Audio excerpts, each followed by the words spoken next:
Welcome to the enchanting world of Bella Brown's historical Western romance. I'm delighted to share this journey with you today. Before we ride into the story, if you enjoy these narrations, please consider subscribing to this channel. It's a small gesture that makes a big difference, and your support makes it possible to continue bringing these heartfelt tales to listeners everywhere, completely free of charge. Now find yourself a comfortable spot, close your eyes if you wish, and allow your imagination to travel back to the American frontier where adventure and romance await. This audiobook presentation features His Trusting Bride by Bella Brown, all rights reserved. Chapter 1. Who was at the door? Charles Folsom demanded from somewhere behind his newspaper. Ava Folsom nudged the drawing room door closed with her elbow. It was just the messenger with a letter for me. The corner of the paper dropped as he frowned at her. Something for you. Who from? She avoided his sharp look as she walked across the blood-red carpet with the tea tray and placed it down on the little side table next to his deep leather chair. I haven't opened it yet. Show it to me.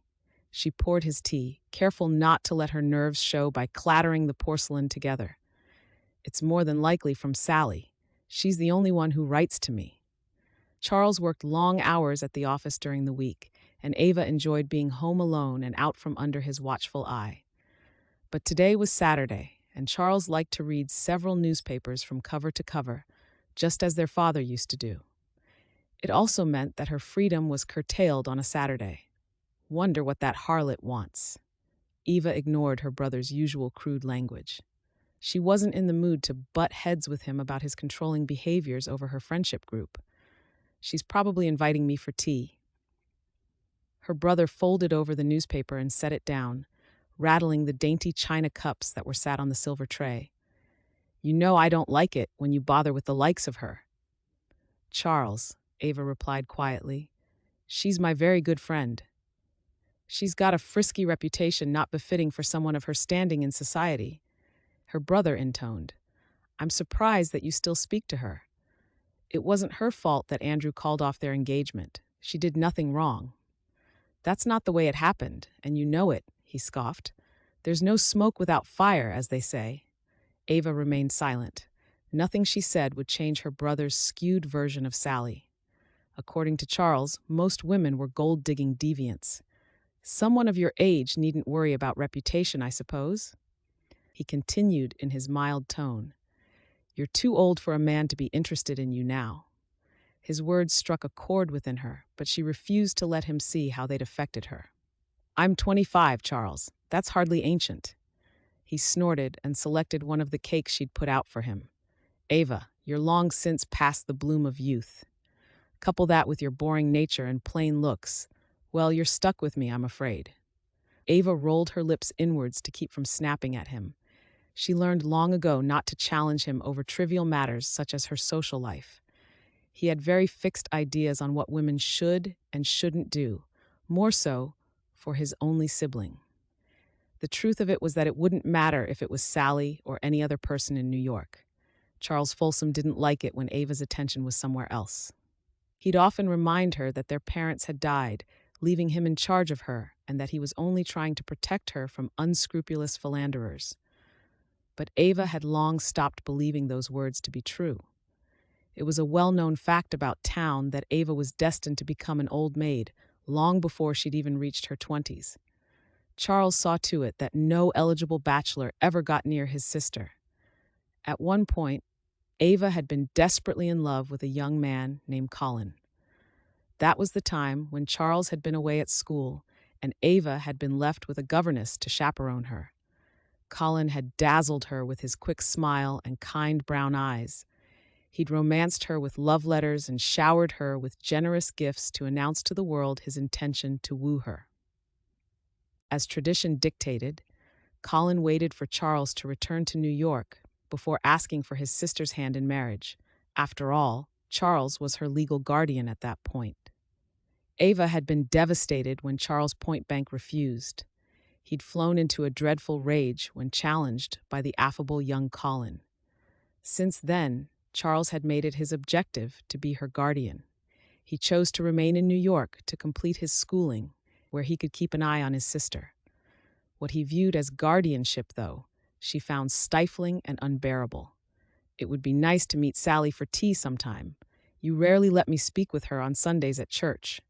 I'm sure we have much to catch up on, Ava said softly as she added several sugar lumps to her brother's drink. Nonsense, Charles harumphed. She would fill your head with gossip and baloney, the same as your other asinine friends. Maybe if you met some of my friends, you would see that your judgment of them is very misguided, Ava said as she retreated towards the door. You might even fall in love with one yourself. You are an eligible bachelor, Charles. I've told you this before. I'm sick of repeating myself, Charles retorted tightly. I'm perfectly satisfied with the arrangement that we have here. I take care of the finances and you take care of the house.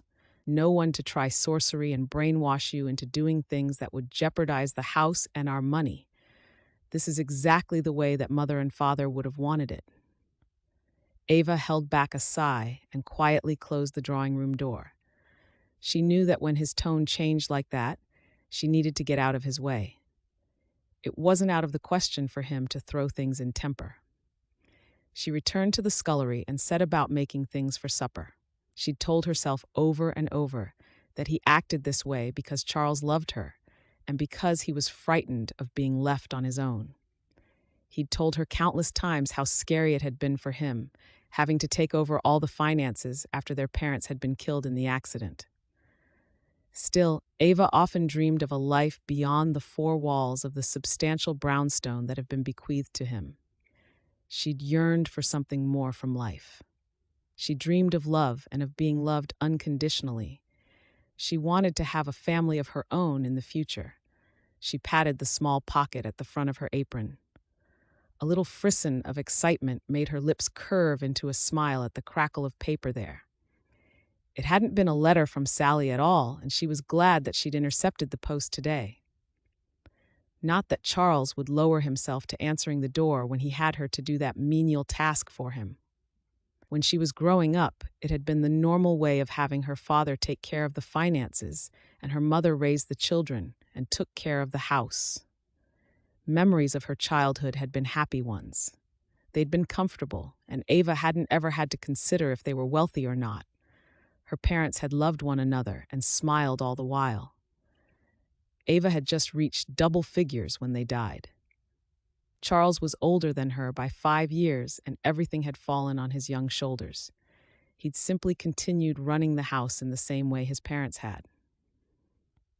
Charles eked out a limited amount of money to Ava for purchases and sundries related to the household. If she ever asked for more, he would study the accounts books to see why. Sally had suggested that she contact a legal advocate to see if there was a way of seeking an independent salary from him. Charles had explained that he had been the sole beneficiary, and that had been the end of that. Maybe Charles didn't like Sally because Ava always seemed to be full of ideas to find her independence after taking tea with her friend. Sally had tried telling her that she could simply leave or challenge her brother over the will. After all, the house they lived in was huge and must be valuable, but she had always been wary of involving an outside party. Charles had a frightful temper. Her brother might hate her having a social life, but it didn't stop Ava from undertaking activities away from her brother's control.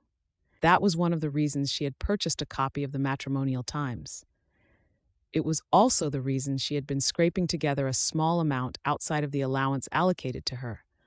A few pennies here and there added up over time. Ava was aware that Charles could certainly afford to hire a servant if he so chose, despite his claims to the contrary. But he didn't have to if he had Ava under his roof.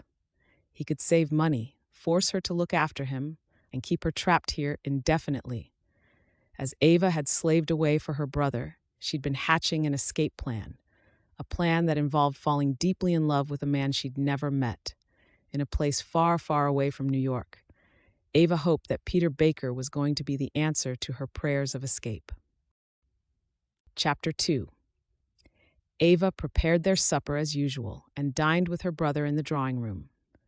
The room hadn't been changed since before their parents died. Rich, dark mahogany furniture gleamed in the light, that glowed from sconces around the room. Deep red and gold flocked wallpaper held ornately framed oil paintings of battle scenes that had belonged to relatives whom Ava had no memory of ever meeting.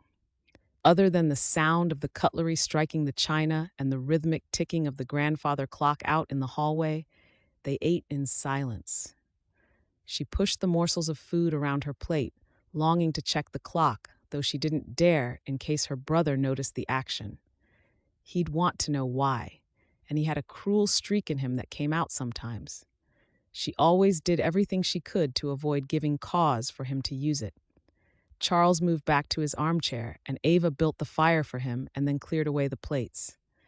She hadn't heard him retire for the evening, but was delighted when she found the drawing room dark and chilly when she came up from the kitchen. By the time Ava had entered her bedchamber, lethargy pulled at her limbs. A life in service began before the first rays of the sun appeared on the horizon, and on days like today, the sun had set hours ago. However, Ava had held the little bubble of excitement inside every time the envelope in her pocket had announced its presence. Ava unpinned her long brown hair and sat at her dressing table. She brushed her hair, gazing at her reflection as she did so. She'd tried to describe her features as honestly as possible to Peter Baker, for if she ever came to meet him in person, she wanted him to know that she had been candid and truthful in her description. She told him that she had a fair complexion that was given to turning red on sunny days, and that her eyes were gray that bordered on the color of blue when in certain light. She was of medium height and had a slight build. She wondered if Peter would prefer a woman with a fuller figure, when Charles had always likened her build to a clothes horse. She plaited her hair and secured it with a ribbon. She put on her nightdress, then crossed to her bed. She slipped in between the sheets, tucking them in around her. She spent much of her time dreaming of what Peter looked like. He described himself as being 35 and tall with a build that was earned through working outdoors for long hours. She supposed that meant that he was strong and broad. He said that he had brown hair and brown eyes, and she hoped that they were kind eyes. She pulled the gas lamp closer to her and adjusted it so it burned slightly brighter.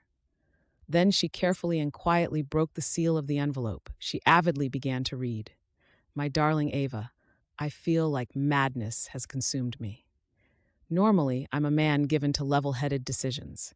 I'm known in the area for being sensible, and quite often I'm called upon to counsel the local ranchers who look to me for my sensible business acumen. However, since writing to you, I find my waking thoughts have been diverted from the mundane and necessary tasks of running my ranch. I find myself sitting astride my stallion, gazing across my lands that have been in my family for generations, and yet I don't take in a single cow or tree or fence line that lays before me. All I can think about is you.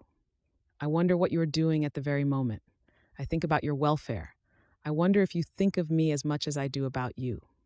You must think me very foolish, or at the very least a man who has taken leave of his senses to admit to such thoughts over a woman I've never set eyes upon. However, I do believe you have enchanted me with your delightful prose and your sweet, gentle nature. I wish that I could offer you everything that you deserve in this life. Percent. I wish I could offer you the grand house that you reside in there in the East, but alas, I am a simple rancher, a farmer with nothing but his heart to give. I say these words so that you understand I cannot give you a life of riches or glamour, but I can offer you a life of love and freedom. I can offer you my heart, for it is yours, my love. I am smitten with you, my dearest Ava, and I cannot keep these words in any longer. If you cannot find it in your heart to love me back, then please do not write again, for I could not bear to read the words that would surely break my heart in two. Please, darling Ava, find it in your heart to love me back, and if you can love me back, then I would like to propose marriage to you. I know that in my advert I stated I only wanted companionship after having my heart broken in the past, but you have taught me to believe in love once again. You have charmed me, my darling, and I am a man spellbound by you. I know that we've only been writing for 3 months, but I cannot remember much of my life before I began writing to you. I am forever yours. I wait in anticipation, my darling, and pray that the Lord keep you safe in his arms until the time you can be in mine. Yours always, Peter. Ava read the letter several times, her heart filling with joy as tears of happiness ran down her cheeks. She pressed the papers to her chest, as if that simple action could bring him closer. Peter was quite right in that his initial advert had requested only a companion with seeking friendship for a lonely heart in the West. She wasn't sure why she'd chosen that particular one out of the many adverts in the edition. Peter had told her that he couldn't care why, only that she had, for he couldn't bear to have her writing to another man. She wanted to believe that his loneliness echoed her own. It pleased her no end that the same madness that had consumed her mind in these past few months had plagued the object of her love too. For that was the only explanation of these consuming and overwhelming feelings for him. Some days, she'd found it hard to remember why she'd walked into a room when she'd been thinking about him. She knew that she'd be giving up a life of relative luxury if she went west. Peter had described the town of Narrow Cross as being a small town, and the only real action came from the train station. The town had hotels, saloons, and a mercantile store, much as you'd expect from any Texan cowtown. But he also told her that his life was hard. Long hours under a baking sun were made even more difficult when he returned home to a dark and empty cabin.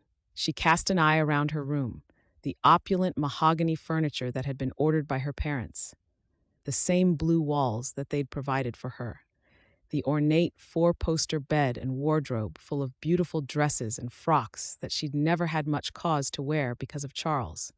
Her life hadn't changed much in the 15 years that they'd been gone. At least with Peter, she would have company. She would have the love and affection that had been missing in her life. Her wild imagination began picturing sitting around a log fire that he'd described, with a babe in a crib and her belly swollen with the next one, with a husband who devoted his life to their protection and safety. Mind made up, she bolted from the bed and penned her reply. My darling Peter, I cannot bear the thought of you having to wait for this reply in case you think I haven't written back to you and the heartache that might cause for you. I wish I could tell you in person my answer, because of course I love you back. I am under the same magical spell of love that you describe, and I want to accept your proposal of marriage. I will make arrangements as soon as I can to travel if you can tell me the details of the journey and the destination. Please. I'm both excited and terrified to make such a long journey alone when I have never been away from any type of chaperone. I care not to be leaving behind this luxurious brownstone and any financial support that my family may give me, for you know my brother would never approve of any type of relationship with anyone, not just you. I fear that he may come looking for me, so everything will have to be done in secret. I just hope that I am enough for you and that you are not disappointed when we meet. Oh my, when we meet. Just writing those words fills me with energy and exhilaration. I shall not be sleeping tonight, thinking about a future together with you. Your future bride, Ava Folsom. Chapter 3. What is wrong with you? Charles shouted. Have you taken leave of what little common sense you have left? The rug is ruined, you fool. Ava saw the darkening puddle of tea emanating from under the upturned tray in the center of the floor and promptly burst into tears. I want this cleared up by the time I get home, her brother bellowed. Ava fled from the room, down the back stairs, and into the scullery. Her brother was right. She was a fool. She should have been paying more attention to where she was walking. She should have checked that the rug was flat before she tripped over the corner. The truth of it was, she'd not been in the right frame of mind for weeks. She heard the door slam somewhere overhead, and she sank into the small wooden chair in the corner of the kitchen as she tried to bring her emotions back under control. Usually, Peter's letters were regular, but ever since she'd posted her answer to his proposal, she'd not heard a word from him. With each passing day, her worries grew. Surely, something terrible must have befallen him. She could count like clockwork how many days between their letters. Maybe he'd changed his mind. Maybe he was sick, lying in his bed and yearning for her to care for him. Maybe he died and she'd never know. He lived alone, and he had no family, no friends that he'd spoken of. No one to write and tell her what had happened to her love. She'd lain awake at night, her imagination spiraling out of control with untold horrors of the West. With each passing day, she'd grown more and more distracted, so that now even Charles believed that she'd lost her mind too. She couldn't tell him what was wrong. She wasn't even sure that Sally would understand that she'd fallen so hopelessly in love with a man she'd never even met. The clock had struck 11 by the time Ava climbed back up the stairs to clear up the mess of the tea that she'd made before her brother left for work. The chores that she had left to do that day stretched before her, and yet she was struggling to drum up the energy to care. It took everything in her to pull herself out of her bed every day. When she heard the telltale whistling of the messenger man, though, she hurriedly wiped her hands on the rag and had the door opened even before he'd reached the top step. "Morning, miss," the man called out cheerfully and handed her a small bundle. With her heart in her mouth, Ava shut the door and pulled on the string tying them together. She held her breath as the envelope scattered through her loose grip. She pounced on the familiar-looking one, letting out a tearful whoop as she saw Peter's familiar writing.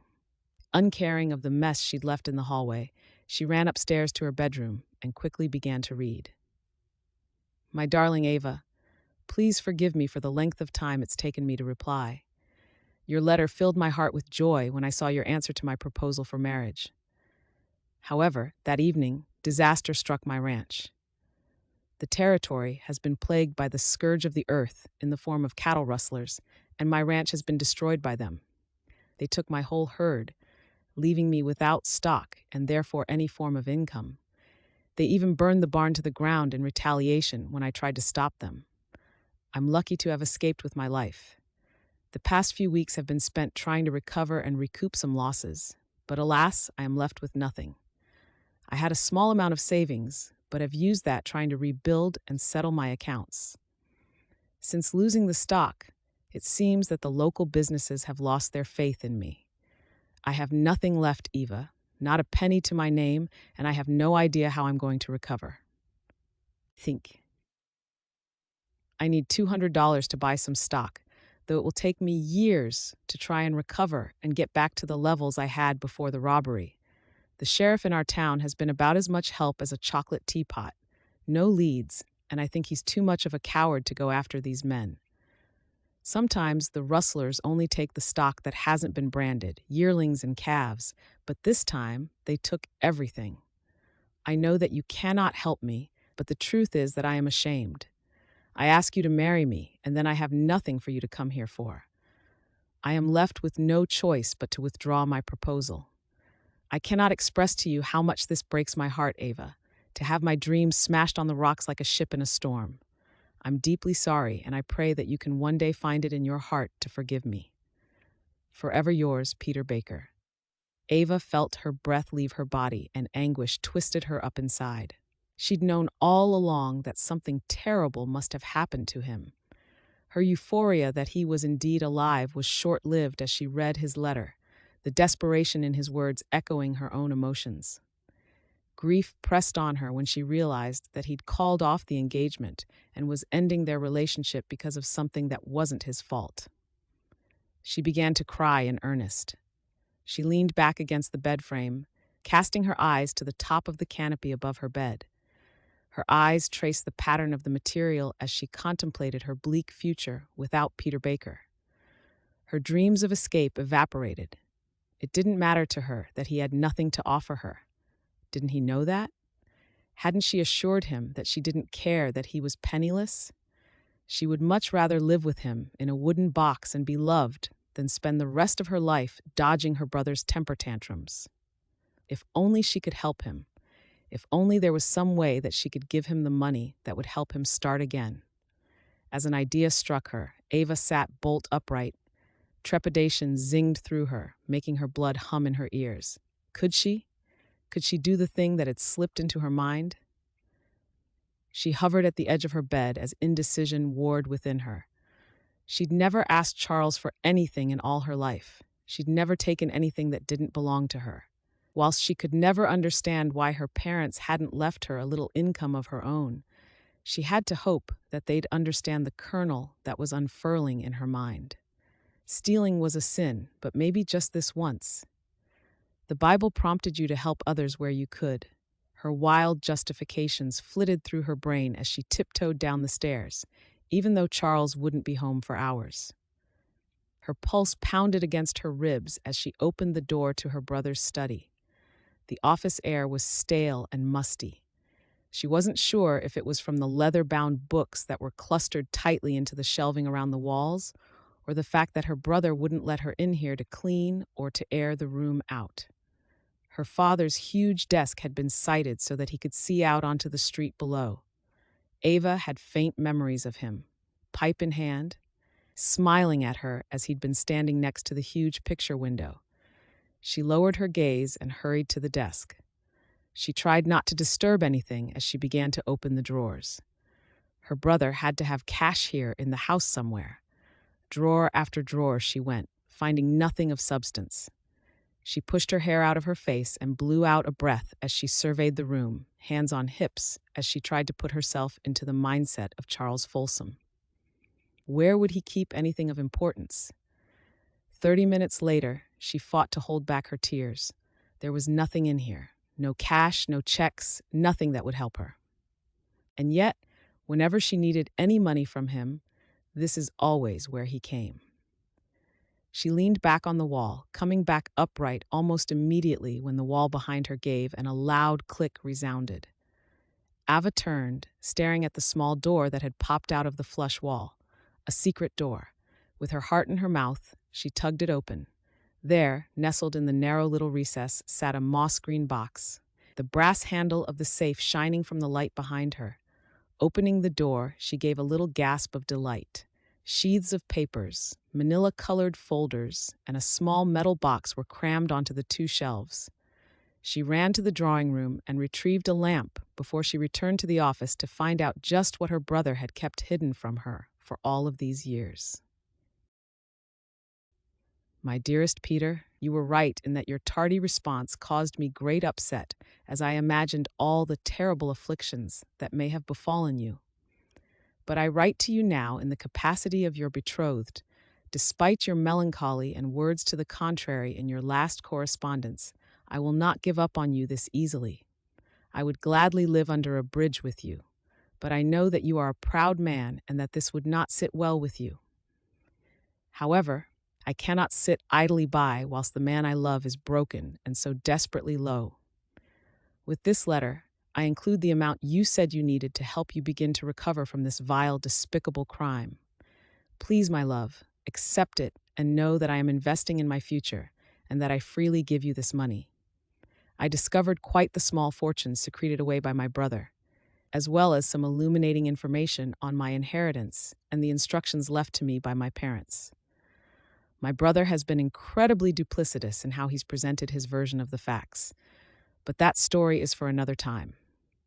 I have sent this money order for you as I am advised that this is the safest way of getting it to you. I only hope that it gets to you in time. Yours always, Ava Folsom. Dearest and most wonderful Ava, you must be my angel because there can be no other like you on this earth. You have saved me and our ranch. For now, it must be ours. Today, I purchased 5 yearlings for $15 each, as well as 2 heifers for $20. Please accept my thanks for this reprieve, and I will do my utmost to settle this debt to you, for you are quite right that I am a proud man.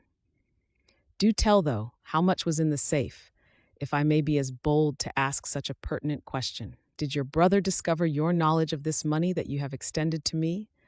I must have done something right in my life to deserve such a kind and giving woman in my life. I cannot wait for the day that you step off the train in Narrow Cross, and I can hold you in my arms once and for all. Please, darling Ava, tell me when it is that you plan to travel this way.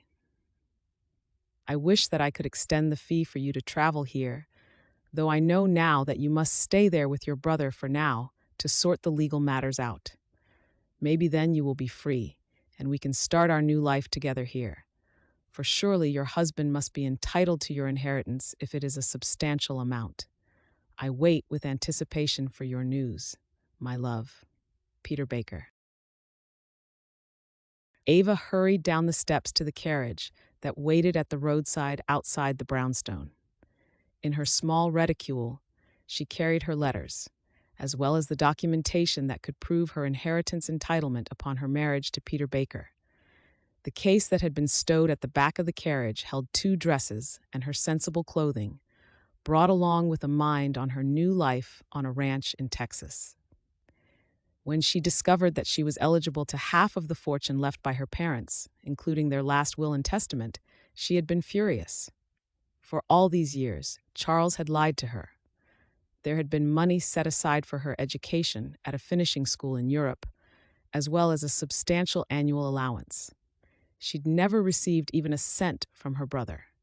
Instead, he'd held her captive in a house that was half hers, imposing strict limitations on her life as only he saw fit.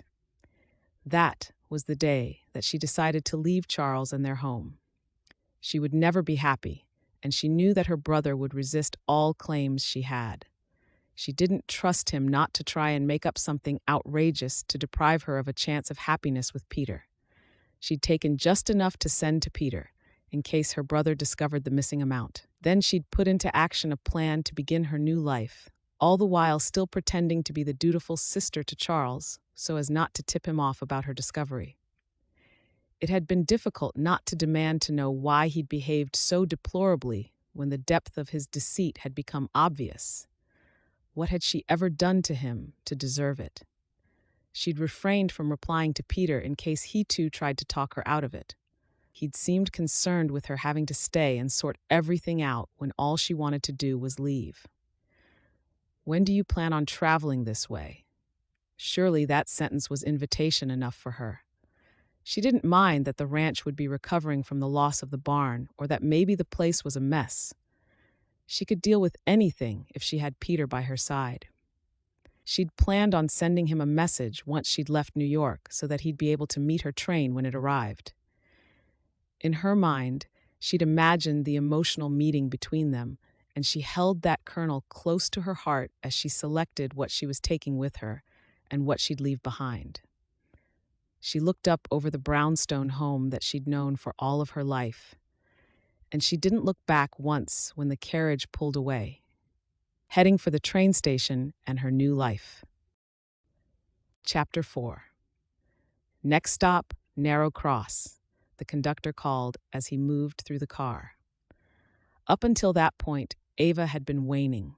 The motion sickness had plagued her for most of the arduous journey. She couldn't understand how some people could fall asleep with that dreadful clackety-click sound and the choking smoke that filled her lungs whenever she stepped off the train to stretch her legs. It had been the longest 5 days of her life, and by far the most dreadful experience. There had been many a time when she'd wanted to get off the train and never get back on. Even hearing her companions express marvel at the stunning scenery that blazed past the window in a blur couldn't rouse her spirits. However, hearing the conductor, smartly dressed in his black suit and neat cap, call out her stop, she almost wept with relief. She didn't bother to put on her coat. She simply snatched up her reticule and pushed her way through the throng and out onto the platform. All around her was an ebb and flow of people, though not as crazed a mob as it had been in New York. Porters and engineers, evident by their sooty faces and grubby coveralls, bumped shoulders with cowhands and elegant women dressed in their finery. The air was stifling hot and almost choking, though it was still much more preferable to the interior of the train. Ava snagged a small boy and sent him to find her valise. Dark eyes peered back at her whilst he extended out a flattened palm, silently asking for payment.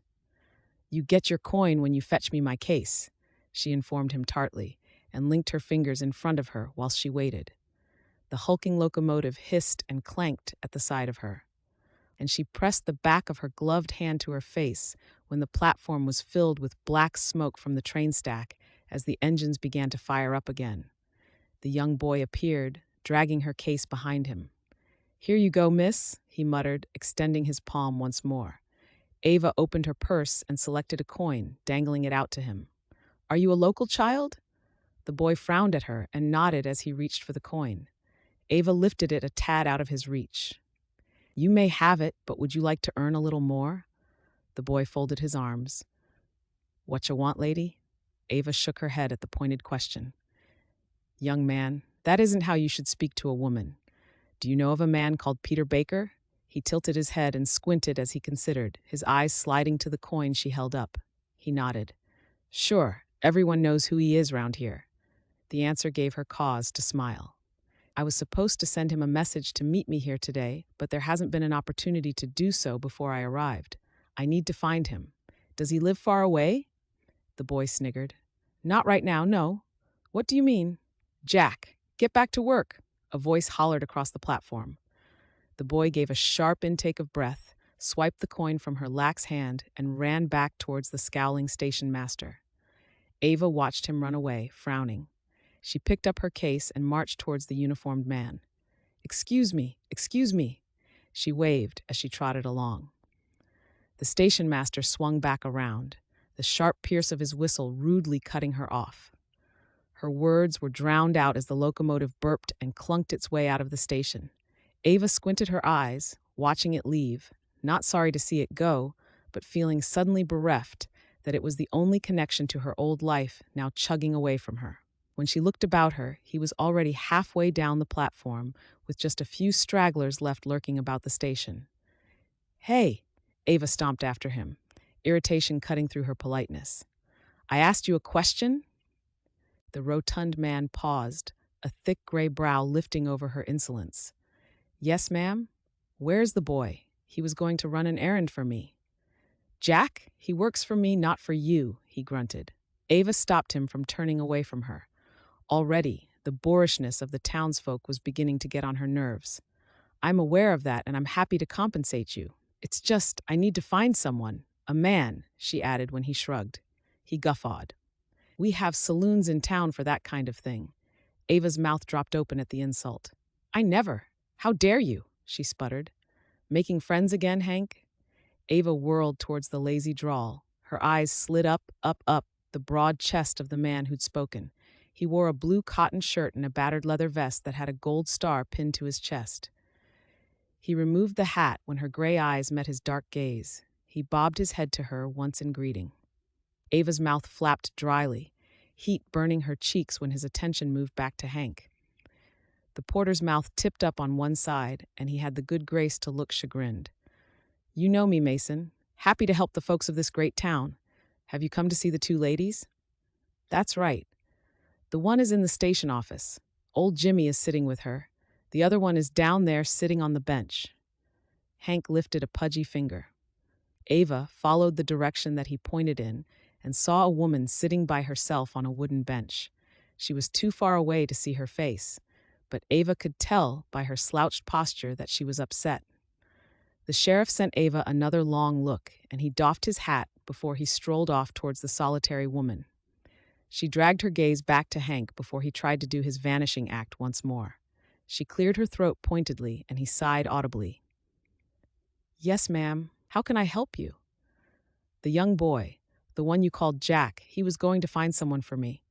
My fiancé, actually, she amended haughtily before he could make another unsuitable comment. He doesn't know that I'm here. I need to get word to him so that he will collect me. Hank's expression remained unmoved. Maybe you tell me the man's name, then I'll know how far Jack has to go. If it's beyond the town limits, I'll have to find someone else, as Jack's mom won't be best pleased with me sending her son off on a wild goose chase, especially as his mom is my sister. Peter Baker, Ava supplied. I'm told he's quite well known. Hank's expression softened and he sighed, the sound causing a shiver of apprehension to ripple through her. He pressed his thumbs into his eye sockets before he straightened and sent her a stiff smile. Wait right here, please. Ava's delight quickly descended into worry when Hank, instead of walking towards the entrance, began walking towards where the sheriff was sat, speaking to the distraught woman instead. Mason Kelly considered himself a simple man. He liked the quiet time in the morning, just as the sun began to rise and the sky takes on the hues of a new day. He would take his coffee out on the narrow veranda of his home and enjoy that first cup. He liked the possibility that it was a new day with new opportunities. He liked the town he was sheriff of, how, on more than one occasion, the community had pulled together for one of its members. He liked cherry pie, and he would eat it every day if he could. He also knew what he didn't like. He had no time for liars. You could never trust one. He wasn't fond of snakes or scorpions. He didn't really like beans, though he'd survived on them for a time or two in his lifetime. He also hated it when women cried. Tramsmet. He was sitting on the bench next to the woman now, feeling as awkward and out of place as a debutante at a cattle drive. To his mind, a woman should be cherished and nurtured. They were to be respected and cared for. The soft sniffles of this elegant lady sitting next to him as she tried to keep her emotions in check in front of a stranger were just as heartrending as if she was openly sobbing. "I'm sorry," she said, giving him a sideways look. "You must think me a silly fool." Mason leaned forward, resting his forearms on his knees. "Not at all, ma'am. I'm just sorry that this has happened to you. I can check with the train staff when the next train is if you like. Maybe sort you some tea or something if you wish." She nodded. "Thank you." "Mason?"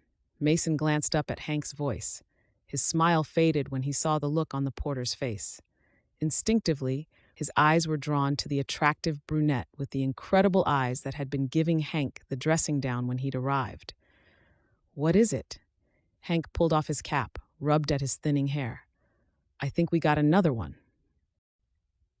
Chapter 5. Ava wanted reassurance from the two men as they approached her, but somehow the mixture of sympathy and hesitation on their expressions told her that this wouldn't be the case. It was the taller of the two who reached her first. He had his hat in his hand, and his firm-cut mouth pressed into a line.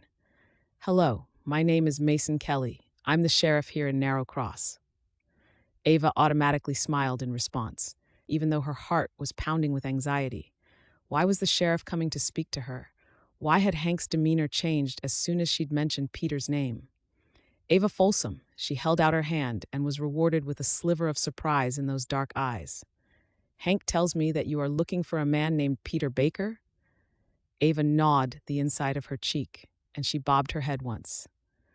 "Is he okay? He's been the victim of a terrible raid recently." Mason exchanged a look with Hank. "What's your business with Mr. Baker?" Ava's tongue snaked out to moisten her lips. "I'm his fiancée," she answered, trying to appear a lot more confident than she felt under their inspection.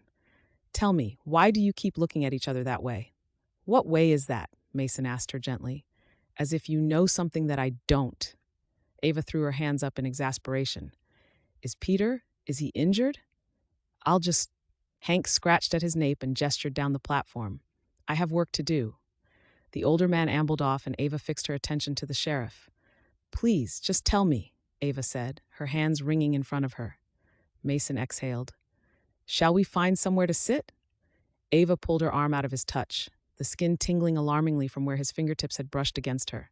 "No, I'd rather stand if it's all the same. He's died, hasn't he?" The last words were forced out as her throat was constricted with tears. "No, ma'am," Mason's lips curled. "No, I know exactly where he is." Ava went limp with relief, and she pressed a hand to her chest to try and steady her heart. "Oh," she breathed and gave him a shrill little laugh. "Oh, right, good. Where is he? Can I see him?" His dark brows met as he considered her before he shook his head. Ava frowned right back at him. "Why not? Sheriff, I have traveled a very long way and, quite frankly, I'm exhausted. I'm in no mood for all this secrecy and mirrors. I want to see Mr. Baker. He has no idea I've come here, you see. I wanted to send him a message on the way, as it wasn't a planned trip per se, and now—" Her words dried up the instant he took a step towards her and leaned in to touch her arm, as all thoughts were obliterated under his kind gaze. "Miss Folsom," he said. "The man you know as Peter Baker. You met him through an advert?" "Yes. But how did you know?" "I'm sorry to say that you're not the first," Mason explained. Ava blinked at him. "I'm not the first what?" "The first fiancé of his that we've had in town. In fact, I'm sorry to say that you're one of several today." Ava tilted her head to see the forlorn woman sitting alone at the other end of the platform. She squinted as heat rushed through her as she gave a deliberate, angry headshake. I don't. She swallowed and rubbed the heel of her hand to her chest. You're wrong. This time, when the sheriff took hold of her, she followed him meekly and sat next to him. The gentle breeze tickled the loose tendrils about her face, and she slapped at them in irritation. You must have me confused with someone else, she stated, staring intently at the sheriff. Peter Baker. He owns the Misty Ranch here in Narrow Cross. He had his stock stolen by cattle rustlers a month or so ago, that Peter Baker. The sheriff let her ramble and again shook his head, sympathy softening his face. There is no ranch of that name in the area. The man you know as Peter Baker is a con man, a liar, a thief, a cheat, and a crook. Ava went stiff at the reproach in his tone. That's not possible, not my Peter. You have him confused with someone else. I'm afraid not. The lady at the end knew him as Peter Hopkins. We have a lady in the train office who knew him as John Baker. His real name is Roger White. He is a fraudster with a criminal history and has a trail of heartbroken women that he swindled right across the country. All those sweet and loving words of prose echoed in her mind as she stared ahead. I don't believe you, she muttered thickly. You have my Peter confused with someone else. He would never do that to me. He loves me. And I? She cut off the end of the sentence and rubbed her arms. Mason slipped off his jacket and placed it around her shoulders. Did you send him any money? Ava's stomach clenched and she blinked rapidly. He didn't ask me for it, she began. Mason tilted his head. From what I've seen, he's a master at manipulation. It isn't your fault. Voices to her right drew Ava's gaze, and she saw a younger girl in a simple gray dress emerge from the station office. Hank followed her out, and he indicated the way past where Mason and Ava were sitting. I'm going to take Miss Lucy to the boarding house, Mason. I won't be long. Sure thing, Hank. Ava watched them go too. Is she? Mason linked his fingers between his open knees as he leaned forward. Yes, a young girl from Oregon. She was in service and used her savings to help the man she knew as John Baker to help replenish his bakery after the oven caught fire. He hinted that she might join him one day, but she took it upon herself to come looking for him when he stopped writing to her. She used the last of her money to travel to see a phantom. Ava could see from her clothing that she wasn't an affluent woman. What will happen to her? Mason shrugged. I'm not too sure. She's obviously very upset, and now she's trapped here. At least the other lady can afford the train fare back east. Ava swung her gaze to the forlorn woman on the end. She, at least, appeared to be well-dressed. What's her story? Her Peter was a banking merchant, and a fire had taken his house. He'd told her that he had nothing whilst the authorities had frozen his funds, questioning him in connection with the robbery. He called off their engagement and told her to go on without him. Ava barked in disbelief. There were too many similarities for the sheriff to be making this up. He told me he needed money for cattle. Mason's inscrutable gaze held hers, but he remained silent. Ava wrapped her arms around her middle, her breath hitching in her chest as realization began to sink in. Everything was a lie. His words, his story, all made up. Why had she not seen it? You must think I'm such a dimwit, Ava muttered dully. Not at all. Roger White came here from Copper Ridge. It's a small town at the edge of the territory. The sheriff who works there is a buddy of mine. I'd been to his place to visit last week. We got talking about matters we'd come across in our line of work, and he told me about this bizarre one he'd been involved in, where this peculiar fellow had tricked some women into sending him money. One had turned up in town the day after he'd licked out of there, leaving a large debt in the hotel and saloon. My buddy Dell told me how he was even more surprised when a marshal turned up the next day looking for a man called Roger White, who had a whole host of aliases he used. He's a wanted man in lots of places. Charges of embezzlement and theft, to name but a few. He has police in Philadelphia, New York, and even as far as England that has been looking for him. You could have knocked me over with a feather when Dell pointed out the picture on his office wall, and I recognized the picture on the wanted poster man as John Beach, one of my new arrivals in town. It's another alias that he used a lot. He claims he was a writer who'd been in town about 2 months. paid his bills, and was as charming as you like. Stayed out of trouble. Ava listened quietly and tried to correlate the outrageous story with the man who'd enchanted her with his words. She felt broken, as if her body was crawling in different directions.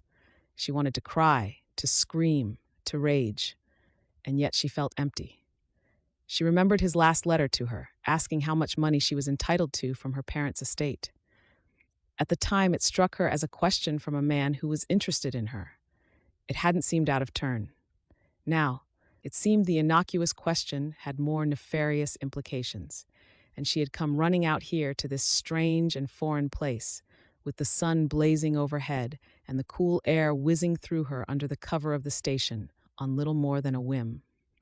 Still, her heart refused to believe what she'd spent so long dreaming about was no longer an option for her. "You're certain that there isn't a Peter Baker here? Maybe I have the town wrong? Or the ranch name?" Ava looked up, her eyes bright. "That could be it. Peter is such a common name. It's the same name he used with a woman in Boston, Miss Folsom. I have the report, along with a newspaper cutting in the office. I have a whole file on him. He knew so much about ranching, about farming," Ava countered. "He told me what he'd spent some of the money that I'd sent him, prices and everything. We were planning a future. You must have it wrong, Sheriff." Mason hesitated, as if debating with himself. "You could always ask him yourself. Pardon? I have your Peter Baker in my jail." Chapter 6. Ava ignored the curious looks that she could feel burning into her from the townsfolk as she trotted alongside the loping stride of Sheriff Mason Kelly.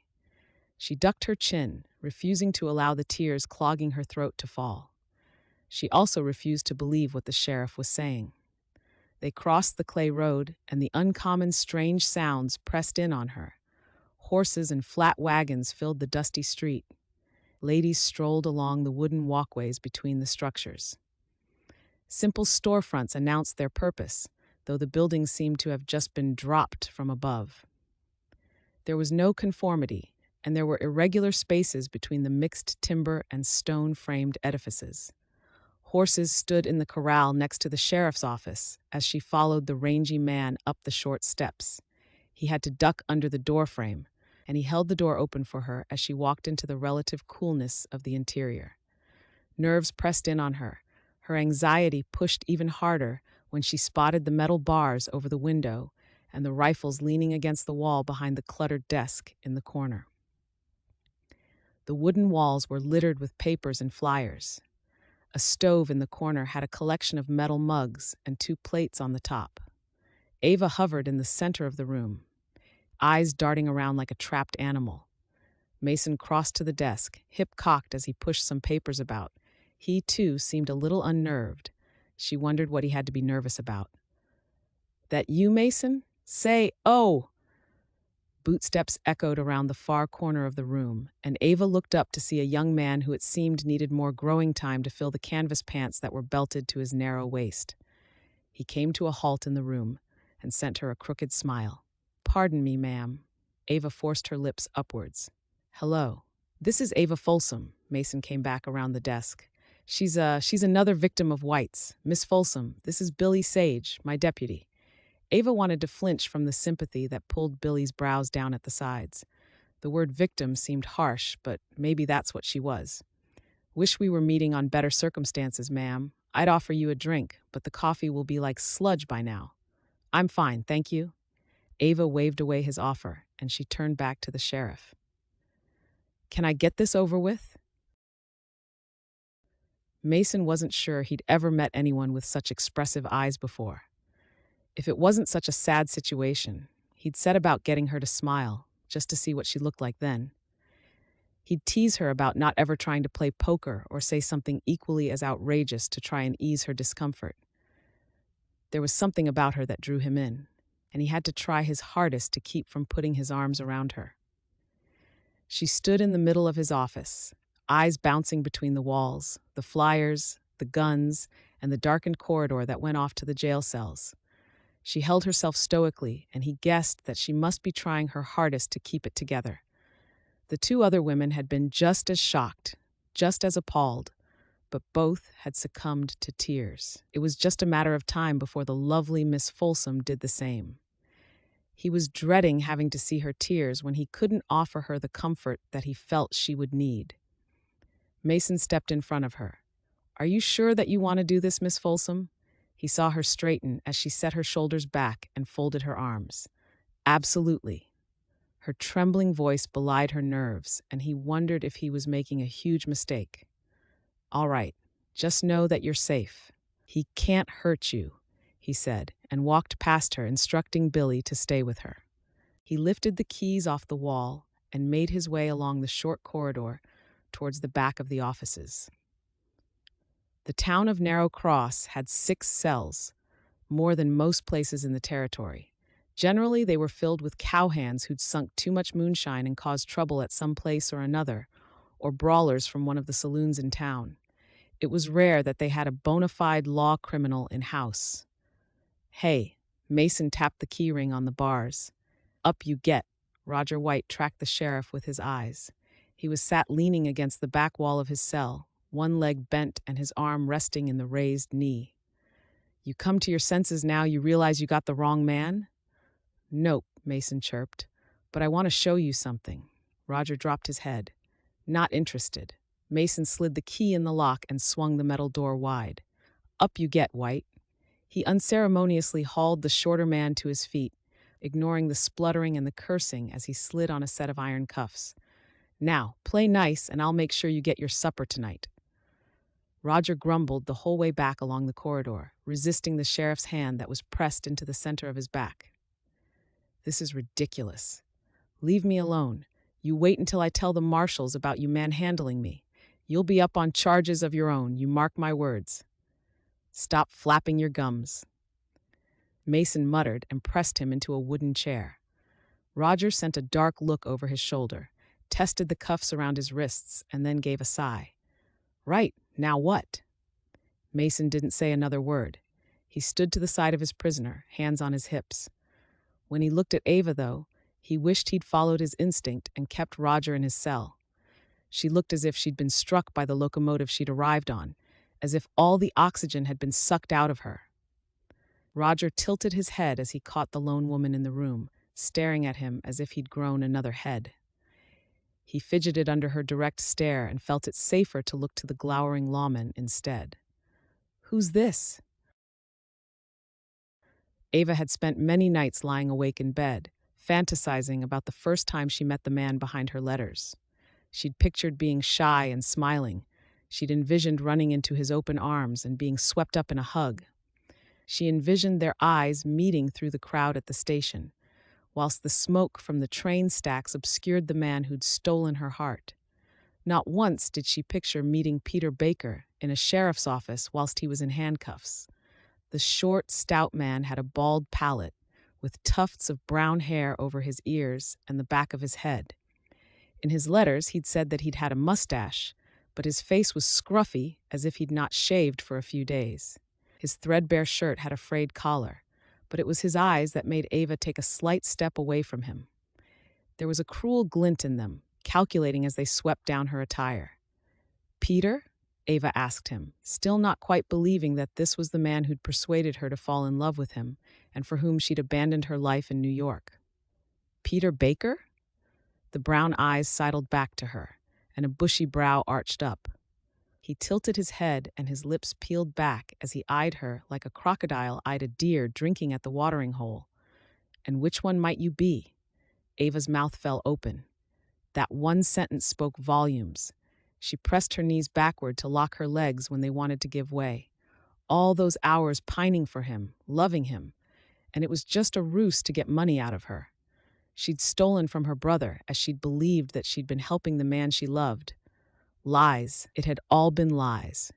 She pressed her fingers to her lips to stop the trembling that shuddered through her. "Which one am I?" she asked, her voice thick with tears. "How many of us were there, Peter? Roger, whatever your name is." Roger shrugged, and he gave a derisive snort. "Lots of you over the years, my dearest." She stared at him, at his apathetic exterior. "Do you know what you've done to me? To the others here in town?" "Did I ask you to come? No, that was all on you. I never do. I just hint and then I stop writing. It's not my fault you've taken it upon yourself to travel here. How can you be so indifferent to what you've done? Roger rolled his eyes with a jeering laugh. All lonely hearts, ripe for the picking. You all made it so easy for me, though I'm sure they weren't all as pretty as you. So, tell me, my angel, what's your name? My dearest. My angel. Those mocking words cut her to the quick, but instead of tears, it was temper that licked through her. You don't get to call me those endearments anymore. There are 2 women out there who are heartbroken because of your lies. Have you no shame? Roger laughed. Oh, this one was some spirit. He swung his head to look at Mason. Can I keep her? Ava growled in her throat, balling her fists as she took a step towards Roger. It was the arm across her middle that broke her intention of wiping that smirk off his face. I think that's enough. Mason said quietly, Billy, put that reprobate back where he belongs. Ava, let's take you outside. Don't worry, I'm going. She shoved away from the sheriff and stomped towards the door. Wait, wait! Roger called as he was being dragged back towards the corridor. At least tell me which one I missed out on. Ava whirled on a heel, teeth bared as she lunged at him. I don't even want to hear my name on your lips, you disgusting wretch. Chapter 7. Mason had watched the myriad of emotions travel across the expressive face of Ava Folsom. He waited for grief, for pain, for hurt. He could see that the words of White were making a mark on her, and he gave a slight shake of his head when Billy took a step towards him. No one was more surprised than he when her face had darkened in temper instead. The poise, the composure as she fired up, was impressive. Even as she spat venom, she was self-assured. He'd been fascinated by her. It was only when he'd seen the intent cross her face a moment before she'd pounced at the prisoner that he was galvanized into action. He stopped her lunging at White, twice, not just because he didn't want to have to explain to any nosy marshal what went on in his house, but also because he wasn't sure that he'd want her to stop. He was certain that Roger White deserved a beating, but that wasn't his decision to make. All day, he'd been dealing with upset women, which annoyed him, but one spitting fire and fury was a different ballgame. He picked her up by the waist and carried her out, setting her down on her feet. He closed the door, and when he turned back to her, she had her hands braced on the bar that spanned the width of his veranda and curved around the side to the corral. She slapped ineffectually against the wood, snarling as she did so. I'm so cross. I can tell, Mason said mildly. She straightened up, either unaware or not bothered by the attention that she was drawing from passers-by. He was just so unaffected and dispassionate about what he's done, about the hurt and inconvenience he's caused. That poor young girl stuck out here. She tapped her forehead and began to pace. Do you believe me now? She nodded. It's as plain as the nose on your face that he's a swindler and a liar, she snapped, raising clenched fists. Oh, how he lied. Mason watched as her anger sizzled and listened to the mutterings as she told herself off for believing everything White had told her, for not seeing the clever falsehoods he'd spun, and she called herself for all the gullible fools under the sun. Of all the emotions he'd seen in the women today, this one was the most spectacular. He wondered if she knew just how magnificent she looked. You should take solace in that you weren't the only one. He's a small-time petty criminal, Miss Folsom. The marshal will see to it that he's dealt with to the letter of the law. He should count himself lucky that he was caught here. Not all sheriffs are as forgiving as me. His attempt at levity fell flat, and she came to a stop. He could see the moment the impetus of her temper left her by the way she seemed to shrink slightly. She looked across the street, at the buildings that were as familiar to him now as the planes on his face. He tried to see the town as if he were new here, too. He loved the town, with its jumbled streets and mix of dilapidated outhouses with the newer timber and stone buildings. It had its idiosyncrasies, sure, and it wasn't the big city that she was used to, but it wasn't so bad here. What am I supposed to do now? She asked in a small voice as she wrapped her arms around herself. The simple action and the uncertain tone made his heart clench. Mason took a step towards, another when she didn't flinch from him, the way you'd try and soothe a flighty horse. Right now, Miss Folsom, there isn't much you can do except see if the boarding house has a room for you. The last train out of here today has already left.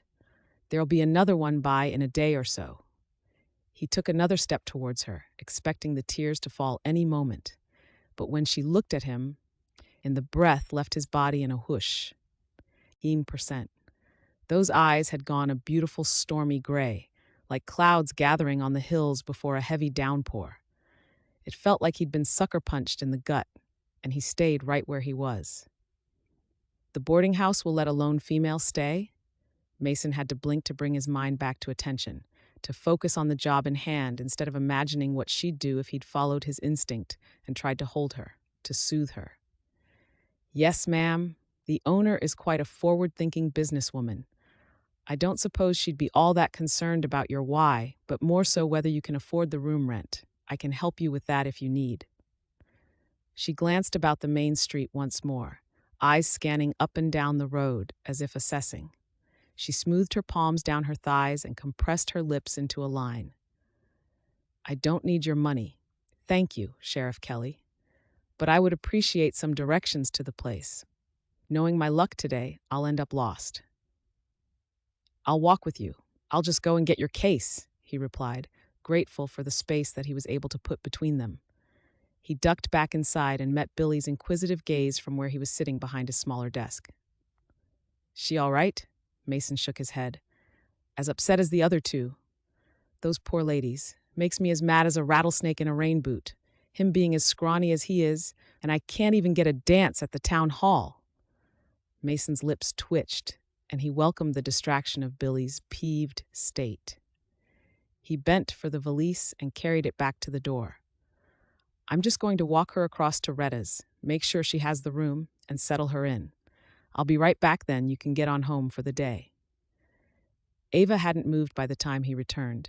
She followed him down the steps and out across the street to the sidewalk. He responded to the greetings called out to him and ignored the curious glances that they were attracting. Where are you from?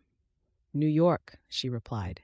She wrapped her arms around herself again despite the heat of the day, and he wished she'd kept his coat on instead of hanging in on his chair. Her hair shone in the sunlight, twisted up in a fancy way that spoke of class. How about you? I've been in the States since the end of the war, he replied, giving his response by rote. He turned off Main Street and walked along first. What about family? He caught the shadow flicker in her eyes and knew that she was editing her response. None of importance. The cryptic comment only fed into his need to want to know more. Funny how he'd been handling the fallout of Roger White since the women started arriving in town a couple of days ago, and yet she was the only one to pique his interest on a more personal level. According to Dell, this was how Roger White worked. He swindled the women and then moved on before any of them arrived, leaving some of them stranded in a strange town with no way home. This is Retta's place. She's one of the founding members of town, or at least her husband was, long before the train station arrived. She's a good sort. I can come in and make some introductions if you like. Ava shook her head, looking as if she was about to shatter. Thank you, but no. You've been more than helpful, Sheriff. I'll deal with my own affairs from here. Would you know when the next train leaves back to New York? His smile masked the disappointment that flooded him. I'll find out from Hank and get back to you. Very well. She held her hand out, and her small hand was swallowed in his large one as she thanked him.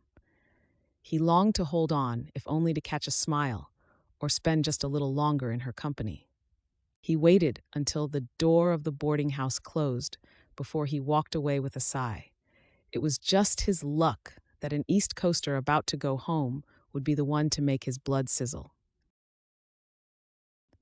When Ava awoke the next morning, for a moment she couldn't work out why her bedside table wasn't where it should be. In the darkness, she fumbled for the lamp, but her hand met with air instead. Pushing her hair back from her face, she remembered that she'd been too exhausted to plait it before bed. And then she remembered why. She shoved the bed covers back and felt around the room for the sideboard where Retta had placed her oil lamp last night. All remnants of sleep were abandoned when she thought about Roger White and his gross manipulation of her. She sat in the small chair next to the window, her toes curled over the edge of the windowsill, mulling over the turn of events yesterday. Beyond the glass, the night was pushed back, and the first rosy rays of light edged over an unfamiliar horizon. Dogs barked, somewhere a cockerel crowed. Unfamiliar sounds broke up the screaming silence of the tiny town. Shadows of the rooftops began to take shape in the waning darkness.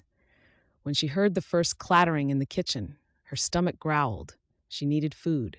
She dressed and crept along the staircase, down into the dining room that Retta had briefly shown her on the walkthrough last night. The room contained plain tables and chairs, white walls, and simple yet practical furniture. She imagined that everything in here had a purpose, just like Retta. Ava waited in the room for a few minutes before her stomach reminded her that she'd not eaten yesterday, and she went in search of her host. Golly, Retta clutched her chest. I didn't hear you come down, Ava. Ava's mouth lifted in apology. Sorry, I didn't want to disturb your other residents. No matter, can I get you something? Coffee? Maybe some of that bacon? In the end, Retta added eggs and biscuits to the plate and insisted that Ava ate in the kitchen to keep her company, instead of alone in the parlor.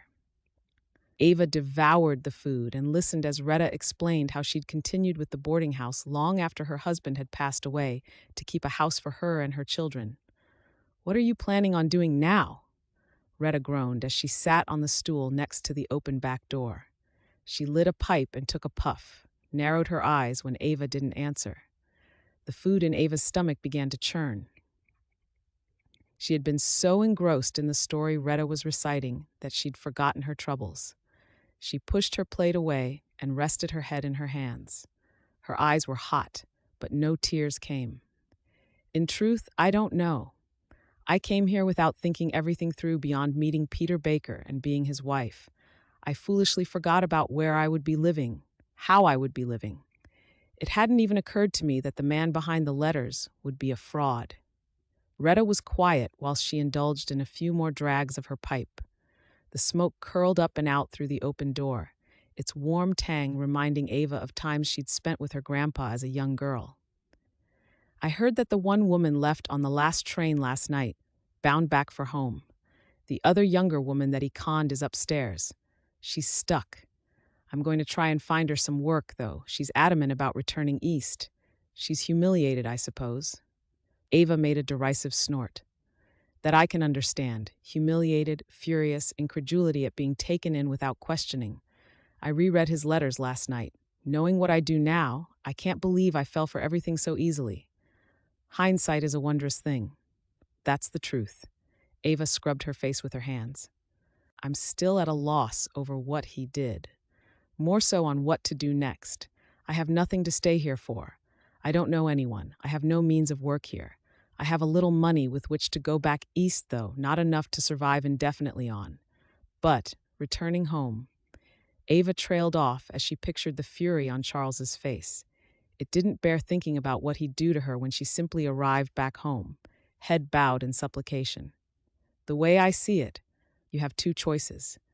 You can go on home, try again to find love if that's what you so wish. Retta adjusted her seat so that she could meet Ava's eyes. Or you can stay here and make a life for yourself. Ava blinked at her as she considered the answer. Stay here? Alone? Retta's shoulders pressed to her ears in a shrug. It's different here in the West to how it is where you're from. It isn't such a shocking occurrence. We have lone women through here regularly. We even have lone woman homesteaders up in the north of the territory. Women are widowed all the time. They don't have the money to get back home or to start again. Some choose to remarry so that they have the protection of a man. Others, like me, don't want another love. Or maybe their marriage wasn't a good one and they don't care to repeat the experience. She tapped out the ash into her palm and shook her hand out the back door. I had a good marriage, before you ask. I was simply too busy trying to survive to think about marrying again. Retta bent at the waist and pressed her hands into her thighs to stand up.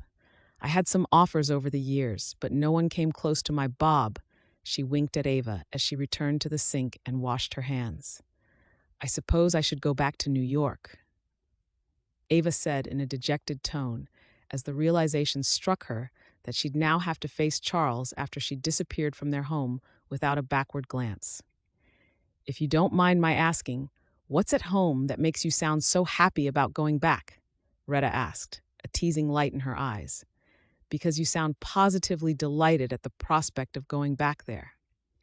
Ava pursed her lips as her head dropped. Ever since the death of her parents, Charles had cautioned her every day on speaking about her personal life and the importance of maintaining privacy. She'd even edited what she told Sally about her life with Charles. She sighed and rolled her lips inwards. It was Retta's hands cupping her icy ones between their warm palms that drew her pained gaze up to the older woman's. "Whatever it is that's making you look like a rabbit in the crosshairs of a rifle, it's over 1,000 miles away from here, Ava." Retta reminded her gently. A tremor shook her body and she sucked in a breath. "My brother," Ava replied, her heart pounding even as the words slipped out. Why did it feel like such a betrayal? "Okay," Retta drew the word out. "He's not a good man." Ava gave a slight shake of her head. "He shouts. He forbids me to see my friends. I had to cook and clean for him, make him comfortable. I nearly got engaged once when he was away at school, and Charles flew into a terrible rage and chased the man off. Ever since then, I'm prohibited from interacting with men. He says it's because he wants to keep me safe and free from harm. My parents died when I was 10, and it fell to Charles to take care of me. He takes that role very seriously, you see. We have a house. My parents were wealthy, and Charles manages those funds. I wrote to Peter Baker in secret. I left the house when Charles was at work. He'll be wondering where I am. He may have even called the police," Ava added in a whisper. "Shadia hurt you?" She didn't know when she'd started crying, but she took the handkerchief that Retta pressed into her hands and wiped her wet cheeks. "I see. Has he ever hurt you?" Ava slid her gaze away and nodded once. "He said he didn't mean to, but that I'd annoyed him." Retta's brows bobbed, but she refrained from further comment on Ava's defense of her brother. "Did your parents leave a will?" "I only just found out about it, right before I left. Peter was very interested in it, though I failed to see that at the time, and came right out here.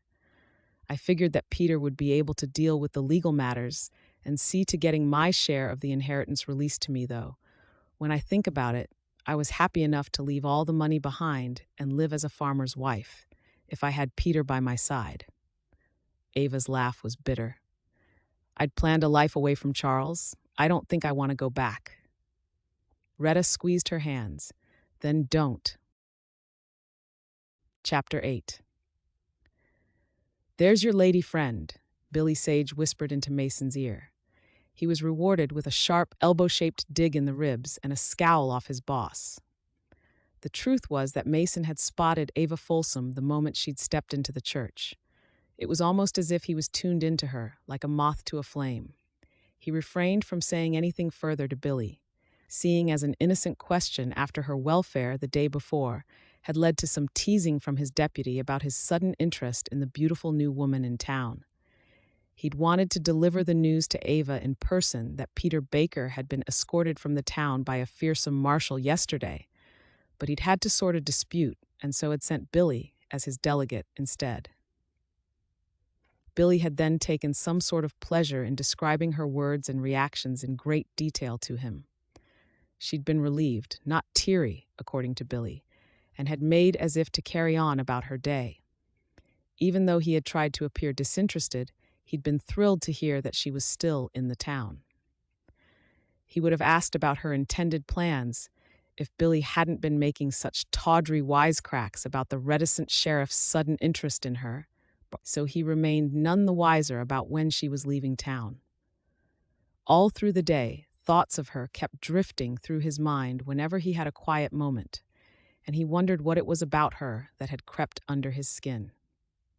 He'd known women before, but had always maintained the polite yet distant exterior that allowed him to keep peace in the town, without getting embroiled in the squabbles that married couples often did. It meant that he didn't get heartbroken, like many of his friends had, when things didn't work out quite to plan. It meant that he'd never been in love before, not even close.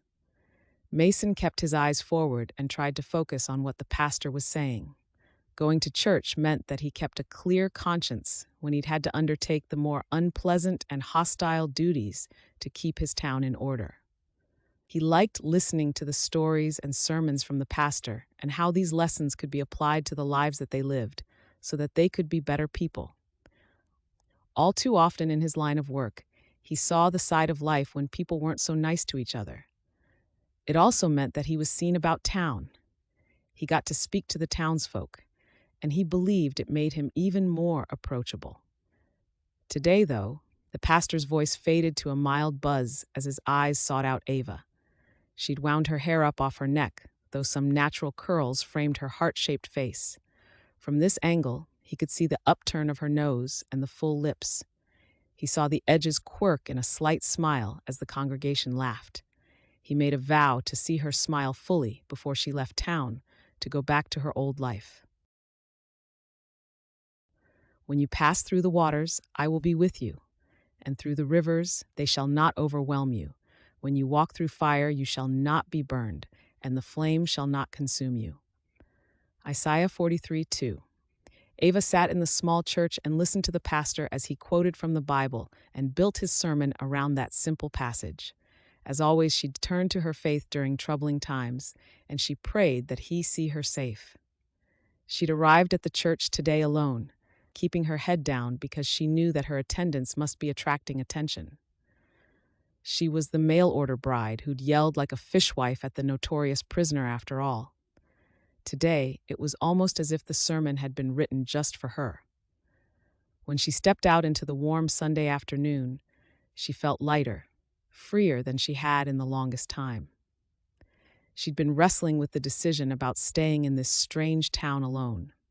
Have faith that everything will be okay, Ava. Retta's words that she'd spoken yesterday morning in the kitchen came back to her. Ava looked up at the cross atop of the church, and a small smile touched her lips. That was how she was when someone cleared their throat behind her. Startled, Ava turned and looked up into the handsome face of Sheriff Mason Kelly. "Oh," she said, and blushed self-consciously when Mason looked up at the roof, too. "I was, just admiring the pretty blue sky. We don't have many blue skies so early in the year back east." Mason rocked on his heels, the smile playing about his mouth, telling her that he didn't quite believe the fib. "Afternoon, Miss Folsom. How have you been?" "Fine," she replied quickly, ducking her head even as the red scored her cheeks. She wasn't sure why he made her feel so gauche today. It wasn't as if they were just meeting for the first time. "And you?" "I'm good, thank you." Ava glanced around the group of people that had filed out of the church, noticing that they too stood around and chatted in the sunshine. "Does this always happen?" Mason nodded when she indicated the small groups of people. "Some people have traveled here from a fair way to come to church. It's the only chance they get to see other ranchers or miners. The women usually meet during the week. They swap recipes and sit and sew, so I'm told." He added quickly when it was her turn to send him a knowing look. "This is small-town life, Miss Folsom. I suppose I shall get used to it. You're planning on staying in town?" Surprise made his voice rise. Ava nodded as a slow grin slid across her mouth. "I am, yes." He cleared his throat, his dark brows meeting when he looked away. "When did you decide that?" She longed to look back to the rooftop. "Just now," she admitted. She tilted her head as she watched the unnerved fidgeting that he was displaying. "There's nothing worth going home for. I'll try it here, and if not, I can move on somewhere else." She wasn't sure what the emotion was that moved across his face, but it was quickly hidden when a couple of people stopped to greet the sheriff. She felt like a spare wheel and began to edge away from the group. She'd make her way back to the boarding house and tell Retta of her decision. Maybe the older woman could also help her come up with a plan on how she'd survive financially.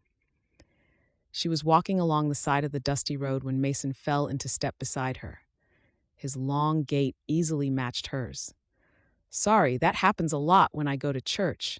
He settled his hat on his head as he walked with. "Are you heading back to the boarding house? I'm going that way, so can walk with you if that's all right." "There's no need to apologize for doing your job, Sheriff," Ava said. "You seem to be well respected. I mean, I suppose that's a requirement in the role, to uphold the law. And I'm proud to have been elected, he replied with a nod. His eyes scanned the roads, buildings, the people that passed on by them. She wondered if he knew that he was doing it, or if there was something else that had made him so alert. How long have you been sheriff? Going on 4 years. I was a deputy for 3 years before that. What happened to your predecessor? Mason rubbed the side of his nose as he thought about the answer. There are some downsides to the job role, Miss Folsom. Occasionally, there are some mishaps, some misguided bandits.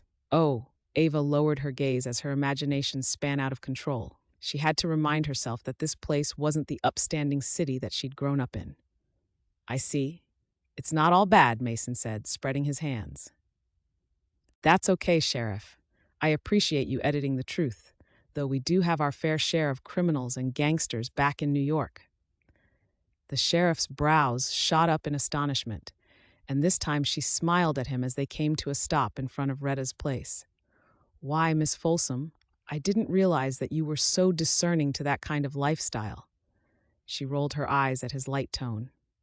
You can tease, Sheriff Kelly. I read the newspapers as much as I do novels, he grimaced. If you're planning on staying in town, you might want to start calling me Mason.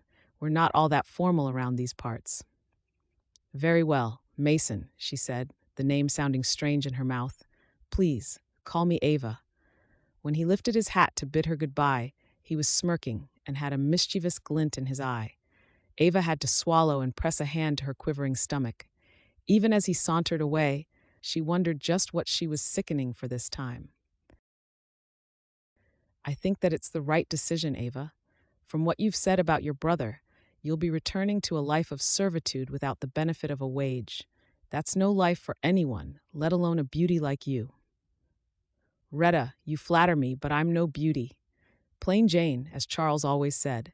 Skinny as a clothesline and nothing to offer a man. Why else would I be taken in and be duped by a swindler? I know now that Roger White exploited my yearning heart and played me like a fiddle. Retta sniggered, pressing the back of her hand to cover her teeth. I do believe that my coarse language is beginning to rub off on you, Ava Folsom. Ava set the broom back in the narrow pantry behind the kitchen and dusted off her skirts. I'm sure my brother would not approve of my appearance right now. Will you please stop referencing your life around Charles Folsom? He's a weasel. You've been here almost a month now and you still do it. Sorry, force of habit. Have you thought any more about contacting the lawyer in Austin? The mayor's wife, Mary, said that she's used them for family issues before now. That inheritance is yours, and it would offset your worries about your funds running low. Ava pulled out the chair and sat at the table. The surface had been scrubbed until it was almost white, and she was able to hook a thumbnail into the whorls on top.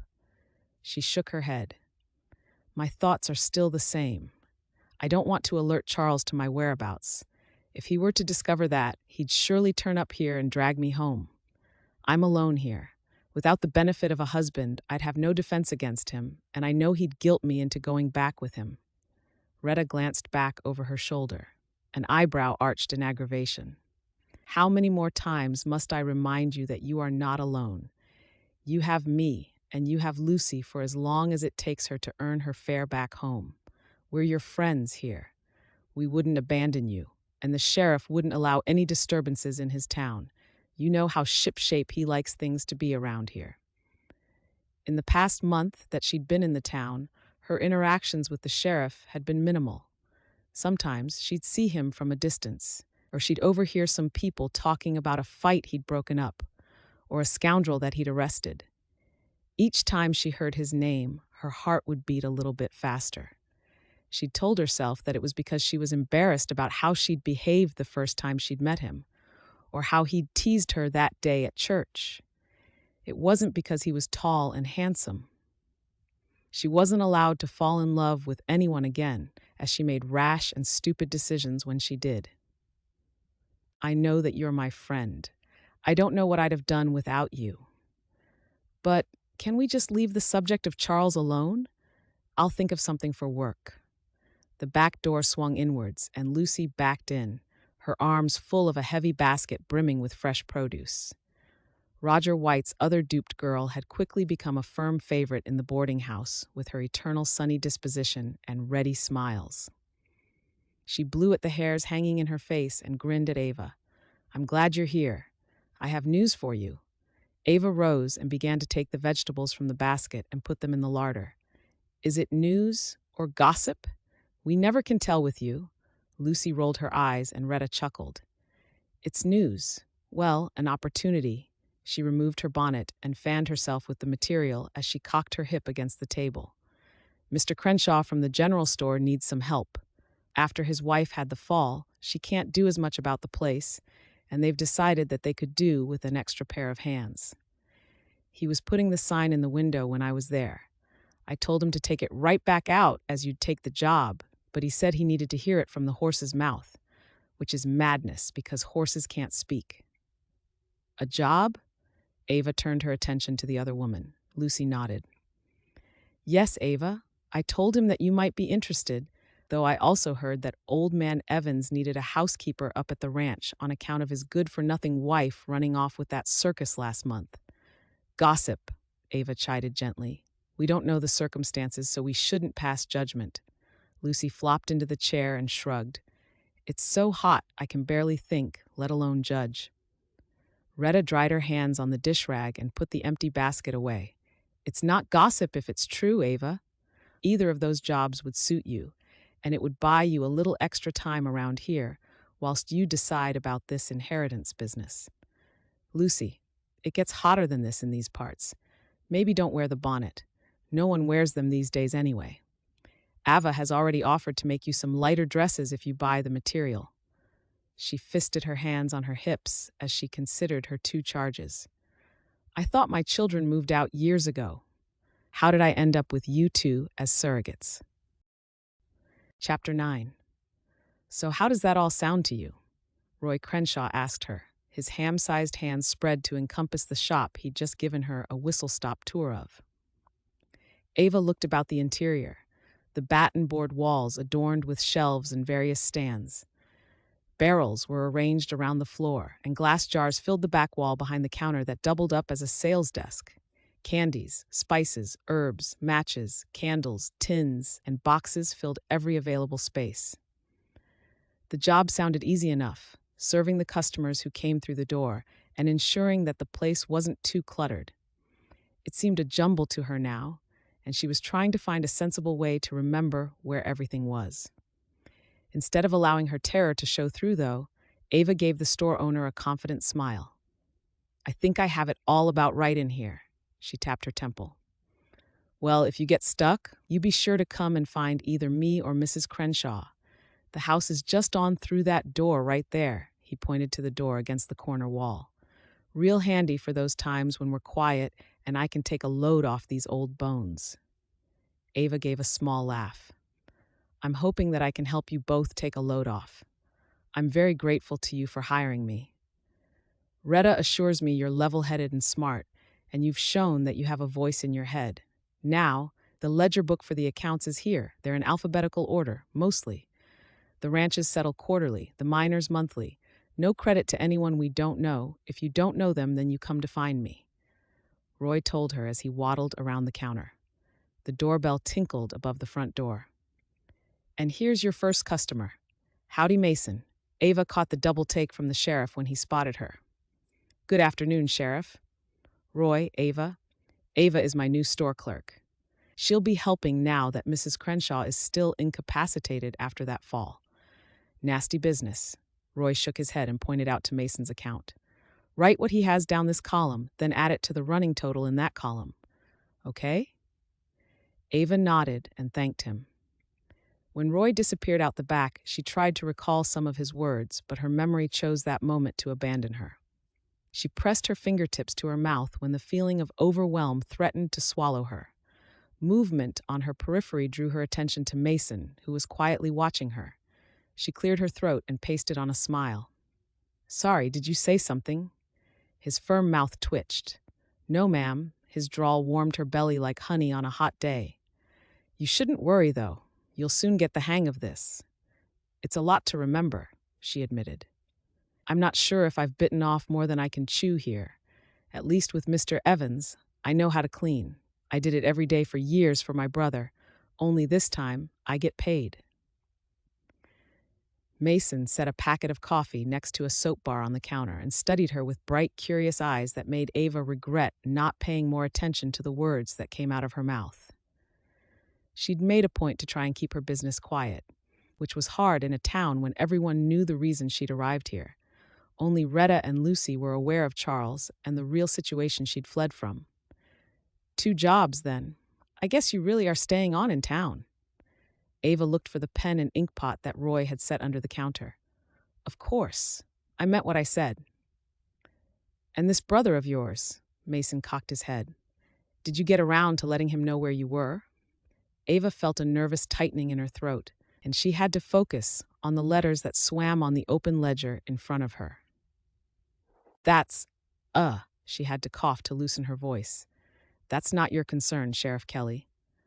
True, he said, his mouth twisting sardonically. But if I had a sister, I'd sure be worried if she just up and left. Ava pushed back on the guilt that bubbled up, and she pulled on the memories of her brother's vicious ways. She wrote down the goods that the sheriff purchased and refrained from answering. Did I say something to offend you, Ava?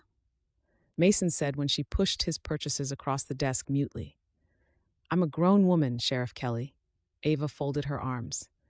For years, I've done as other people have ordered me to do. For the first time in my life, there's no one telling me what to do, what to wear, and what time to have the supper on the table for. You even said yourself that things are different for women out here. Now I'm beginning to see all of that for myself. So, and please don't be cross with me, but... She sucked in a breath and let her temper flash in her eyes. My life is none of your business. I think he's so handsome, Lucy whispered as they crossed the street. Ava chuckled and shook her head. Lucy, you said that about the salesman that was staying at the hotel last week, and about Jerry the cowhand. You are a hopeless romantic. Lucy pouted. I can't help it if I fall in love easily. At least I'm willing to try it. I tried it once and I didn't like the results. Ava remarked. Besides, you should be focused on saving enough money for a train ride home, not ogling the handsome rogues manhandling bags of feed into wagons. Lucy tore her eyes off the stocky male across the road with the rippling arm muscles and sighed. What if I said I was having too much fun living here with you and Retta that I don't want to go home? Ava stopped and blinked her surprise. What happened to the big speech about nothing around here being familiar, and this town being the source of all your pain and humiliation? I think that is a direct quote from the very first time we met in the parlor, and you found out that I'd been duped by the same man you had. Lucy scuffed a boot into the dusty sidewalk. Well, that's before I knew you. I like it here. People are kind. They treat me like a normal person instead of something that the cat fetched in from the sewers. You decided to stay. I didn't have much of a choice, and who is saying that you cannot make a life here for yourself? Do you think Retta would have me living at the boarding house forever, though?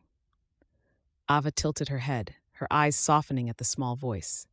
Sometimes I forget that you're still so young. Retta won't mind.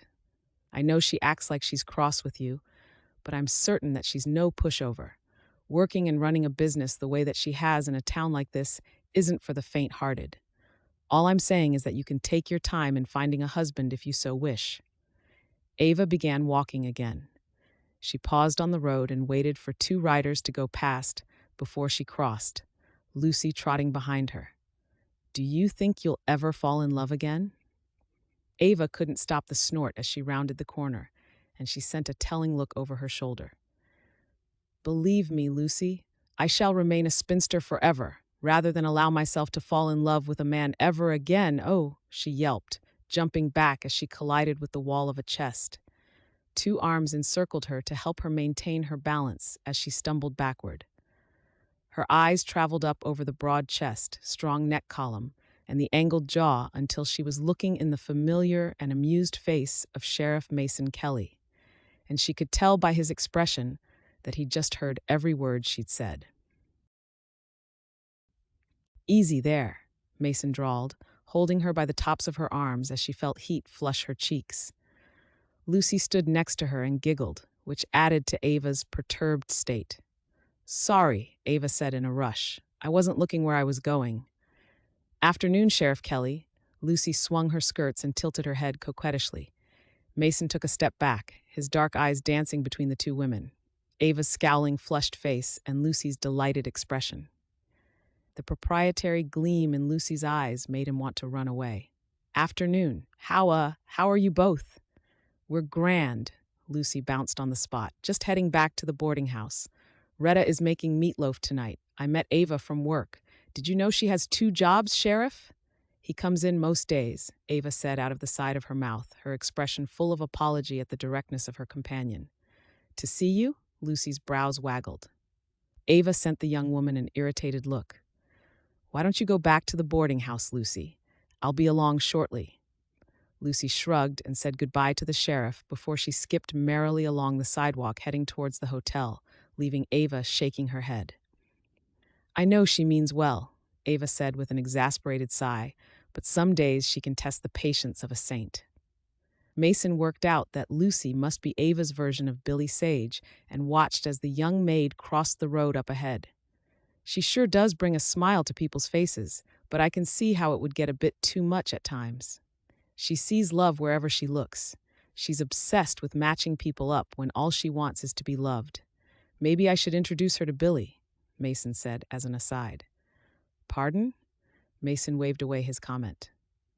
"I missed you at the store earlier. Roy said you were helping Mrs. Crenshaw?" He'd begun to make it part of his daily routine, even as far as looking about the office and his small lodge to try and find a reason to buy something from the store so that he got to see Ava. Usually, he would make a sandwich at home, but he'd even started to purchase a bread roll and a hunk of ham just to be able to get a few more minutes of her time whilst she prepared his lunch for him. Every day, he tried his utmost to get even the slightest hint of a smile, and he could see that his efforts were paying off by the way her face would brighten when he stepped into the store. "She let me use her sewing machine." Ava touched the material of her dress. "The dresses I brought with me are fine for dilly-dallying about the city, not so much for clambering about dusty shelves and hauling barrels about." Mason made sure to avert his gaze from where the material caught the curves of her body. "It's a lovely color. Did you make it?" Ava nodded. "That's the one thing I can do. Make dresses and men clothing. I might be rubbish at everything else and be terrible at advanced arithmetic. I always forget to change the weights on the scales at work when measuring out flour, too. But I can darn socks and hang drapes. I can do just about anything about the home." "Why do you do that?" He spoke before he could stop the words from tumbling out. "Do what?" "Put yourself down and sell yourself short," he explained. It was hard to focus when he found himself under the scrutiny of those fascinating gray eyes of hers. "You have many talents, Ava. I hear nothing but good things from the people of this town. You should give credit where it's due and know that you're doing very well for a city girl." Something between a sob and a laugh escaped her throat, and his stomach clenched when he spotted the sheen of moisture in her eyes. But it was happiness that shone through that smile of hers, and he felt it. The moment when he tipped over the precipice of wanting to know her, to being all the way in love with her. Chapter 10. "I heard that she's from money." Billy's casual remark didn't fool Mason, and he kept his expression impassive, even though he was lapping up any minuscule detail about the life of Ava Folsom. Something about an inheritance, though I'm still not clear on that. Lucy was a bit vague when I asked her. Ever since the realization that he'd fallen for her, he'd set about trying to woo her, though all his intentions fell by the wayside. They were either interrupted or she flat out refused any requests. Instead, he had to rely on morsels of information and offhand comments about her from around the town. That was until he'd pushed Billy into asking Lucy to the dance at the town hall. It seemed that romance was blossoming nicely, and Lucy was a treasure trove of information. Lucy said that she's simply not interested in finding herself a husband, though. "We think that she must have suffered quite a bit at the hand of someone, maybe her brother," Billy mused. He was leaning against the wall, sipping at his morning coffee, and had started out by regaling Mason with the antics of taking Lucy to the dance 2 nights before. Did you spend the whole of your evening talking about Ava? Or did you actually try to get to know young Lucy, Billy? When his deputy blushed, Mason's brows climbed his head and he leaned back in his seat, steepling his fingers under his chin as he sent the other man a speculative look. Oh ho, that's the expression of a smitten man if I ever saw one.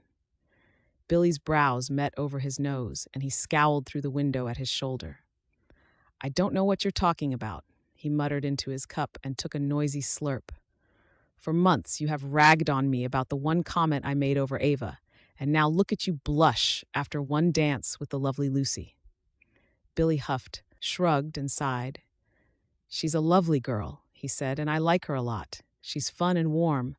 I like her that much I didn't even try to kiss her. What else would you like me to say? Mason didn't have it in him to push when he could see that Billy was uncomfortable. He stood up and filled his coffee cup. Then he walked to the window and leaned against the frame on the other side so that he too could look out across the street. Don't worry, man. Your secret is safe with me. Ava wasn't at the dance, in case you were interested, Billy added. Mason already knew that she hadn't been there because he'd secretly checked, though he wasn't about to admit this to his deputy. The raised voices in the street drew their gaze through the grimy glass, and Mason muttered as he spotted Jed Jones and his neighbor going at it in the street. Not this again, Mason muttered as he picked up his belt and headed through the door to break up the dispute. It took almost 10 minutes to break up the squabbling neighbors who were locked in a battle over a damaged fence. He tried his best to concentrate on who was responsible for the cattle that had broken through the boundary lines and had just about reached a resolution when his eyes caught movement up at the boarding house. He saw what looked like Retta and Ava in a heated discussion before Retta threw up her hands. He excused himself and ambled up the street, blatantly ignoring the knowing smirk off his deputy when he saw where he was heading. I will be fine, Retta, Ava said, trying to inject some conviction into her voice. Retta's expression told her that she didn't believe her either. Ava, you've barely ridden in a buggy out here, let alone driven one. I've ridden in plenty back home. It can't be that hard. Point and steer, right? Retta dragged her hands down her face at the absurdity of the comment. Can't you wait? I will take you in a few days. I just can't right now. I don't need you to take me anywhere, Ava said, running her eyes over the harness. The fact that she'd had to ask for help putting it on was beside the point that she was trying to prove to herself. Plus, the owner might have let it out before I get to see it. Do you even know exactly where it is? This is Texas. Each road can look the same unless you know the terrain well enough to spot the differences. You could easily get lost, or the horse could spook. There are all sorts of bandits out there, Ava. It isn't safe. Ava felt her temper spark up inside and she firmed her resolve. All her life, she'd been told what to do.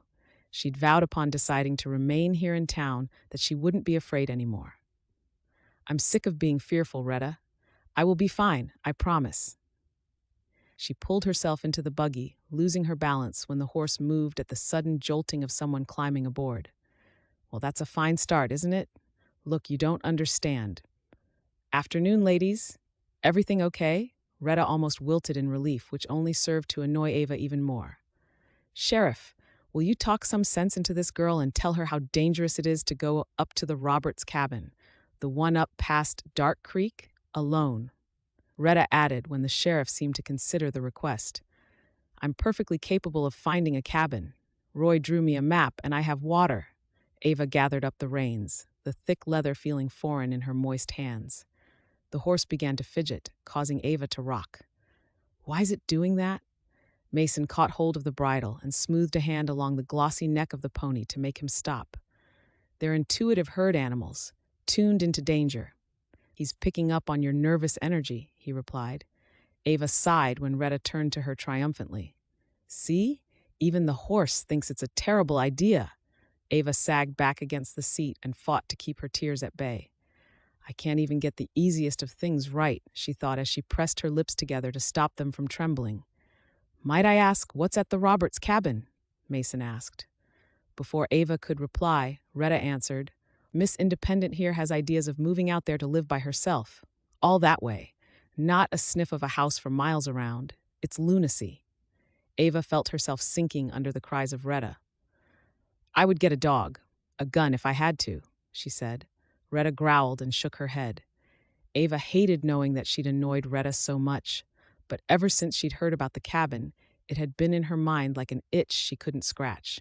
I have to take a ride out that way, Mason said casually, hitching his belt up as he spoke. Could be you'd be doing me a favor if you let me tag along, Ava. I could show you the way. I'd sure be grateful of the ride out if it's not too much trouble. Retta narrowed her eyes on the sheriff. Ava slowly smiled. That would be most appreciated. Thank you, Sheriff Kelly. In the spring, all of that parcel of land is waterlogged, Mason nodded to the left. Ava looked at the scraggy-looking ground with the clutches of trees that bordered a ditch that was currently baked hard. Red dust coated her skin, blown across the rutted road in front of them by the breeze that provided a little relief from the hazy afternoon sunshine. Her fingers were beginning to chafe where the reins rubbed against the sides of her fingers, and she was uncomfortably hot. The land around them truly did look all the same, though Ava didn't want to admit to Retta that she was right just yet. Trosset, they'd passed farms, buildings huddled around yards and corrals, though the buildings were further and further apart as the town disappeared, until there were only rolling yellow arid lands as far as the eye could see in either direction. Trees that had bent to the shape of the wind, their spindly branches spouting a few leaves left to brave the heat. Clusters of brown grass ebbed in the wind, the only signs of the marshes that he spoke about. Mason had stepped in just when she'd been about to give in to Retta's argument, that independent streak of hers making her dig stubborn heels in. He'd climbed up beside her, and they'd rode in silence for a while. Ava had concentrated so much on driving the buggy that she'd forgotten to check if they were drawing any attention as she'd ridden through the town with the sheriff. But Mason had been great company, pointing out the farms and houses and explaining who lived in them. The fact that she was able to put faces to most of them made her feel like she was part of something a little bigger than she was. She was surprised just how easy it had been to chat with Mason, and she'd begun to relax around him as they'd progressed further along the road. I should thank you, she remarked, and met his questioning look with a smile. Stepping in the way you did back there with Retta. Mason gave a languid shrug. It's been a while since I was able to sit back and just relax, be driven around. I could get used to it. Maybe you should be my next deputy. Besides, it's my job to keep the peace. I wouldn't care to wager on a fight between the two of you. It wouldn't have come to that, Ava said, her mouth curving softly. She drives me a bit crazy. You know it comes from a place of love with her, don't you? She's a maternal type, always wanting to help others. She's a kind and decent soul. I know, and it's going to pain me to admit that she was right. I surely would have become lost, as it does all look the same around here. You learn to pinpoint landmarks, he said, sitting up and pointing to the small lane that bisected the road ahead. Turn down here. The cabin should be just past that clump of scrub. She did as he directed, and the place came into view. Disappointment flooded her. She'd imagined a picturesque little cabin nestled amongst some trees with a small yard, or maybe a stream running past where she could start to live a life by herself. But Robert's cabin was little more than a hut. Stumps of fencing remained to poke through the parched ground. Ava pulled the buggy to a stop and stared at the area. It truly was isolated, and she immediately knew that she would be completely alone and vulnerable out here. Suddenly, she didn't feel all that brave. She exhaled softly, her nerves making the sound quiver. So, this is Robert's cabin, Mason supplied for her, with his elbows on his thighs and his eyes on the hut. You could, fix the fence there and have the horse inside with me? She shook her head. This isn't what I thought it would look like. Roy said it would be ideal for a single person. A single man who doesn't much like company, or bathing, Mason quipped. Ava couldn't help the bubble of laughter that burst through her agitation. She leaned back and groaned. I guess I can scratch the idea of being a self-reliant individual. Goodness, it seems that no matter how I try to start again, I'm thwarted at every turn. Maybe I should. Mason twisted in the seat, resting an elbow on the backrest, and he watched her quietly. Maybe you should what? She sighed again, ducking away from those insightful eyes. Never mind. No one needs to hear my woes. Is that what you really think? Procid percent. That you're not permitted to voice when you're unhappy? Ava? His gentle touch on her shoulder brought her gaze back up. Her eyes were hot as she fought against the tears. Complaining and crying won't get me anywhere, and you don't need to hear a woman whine. This time the hand closed on her shoulder and her pulse quickened at the light touch. I prefer it when I see your beautiful smile, Ava. That bit is true. But you can tell me if you're unhappy, or annoyed, or frustrated. I'm a very good listener. She stared at him as her face blushed bright red over the unexpected compliment. The edges of his mouth tipped up as his eyes swept her blushing face. Sorry, that was a little forward of me. It's just... She watched as he seemed to hesitate, and he relaxed and gave a little shake of his head. Look, if you want to live by yourself, there's a lodge behind the train station. It used to be a storage shed. 2 brothers lived in it for years. The one brother abandoned it just after the other passed on. It's basic and needs a little fixing up. It belongs to the mayor. I'm sure if he knew it was you who was looking, he'd be more than willing to work out a deal. I can put in a good word for you, too. Ava wondered what he'd been about to say to her, but took the hint when he changed the subject. Instead, she was distracted by the prospect of a new place. Can we go and see it now?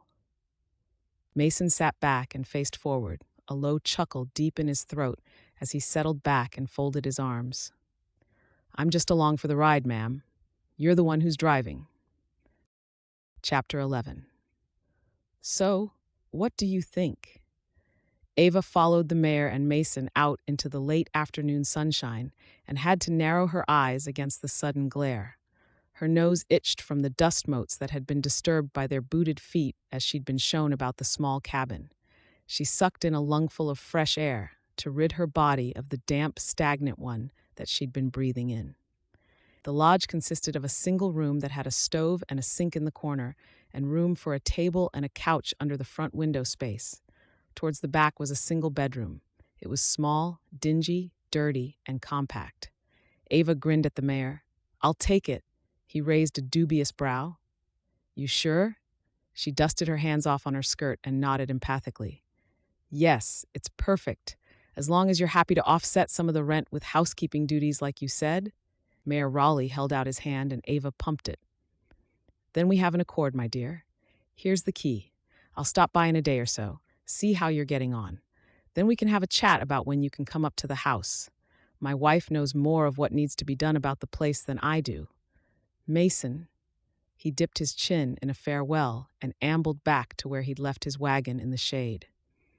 Ava looked up over the exterior of the cabin. Instead of tumble down and dereliction, she saw possibility and future. Her eyes drifted closed, and she gave a happy sigh towards the heavens. This felt right, to be stood here, right now, and considering a future in this town. Just when she'd been about ready to give up, this little cabin had dropped into her lap, a place to call her own.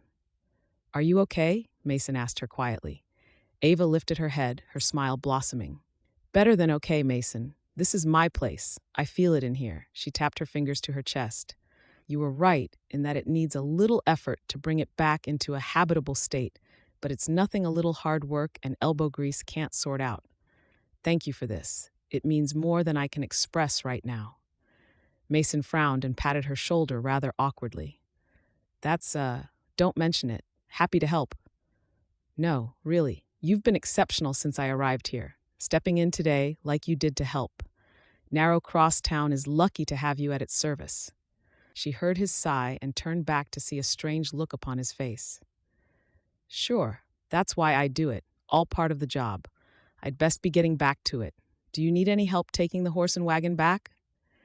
Ava wondered what it was that she'd said to make his easygoing nature vanish when he'd been teasing and jovial all afternoon. She almost asked, but he'd taken a step away from her.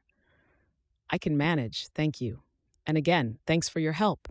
Maybe I could cook supper for you one evening. It's the least I could do," she added quickly when she thought that he was going to decline. There was that strange look on his face again. "Maybe we could arrange something when I put up the partition panel and block off the kitchen for you. Roy said that it would be all right to do in there, and I don't mind doing that for you." With an agreement to find him and plan in the next day or so, she thanked him and watched him walk away, with his hat pulled down low so that she could only see the strong jawline in the sun.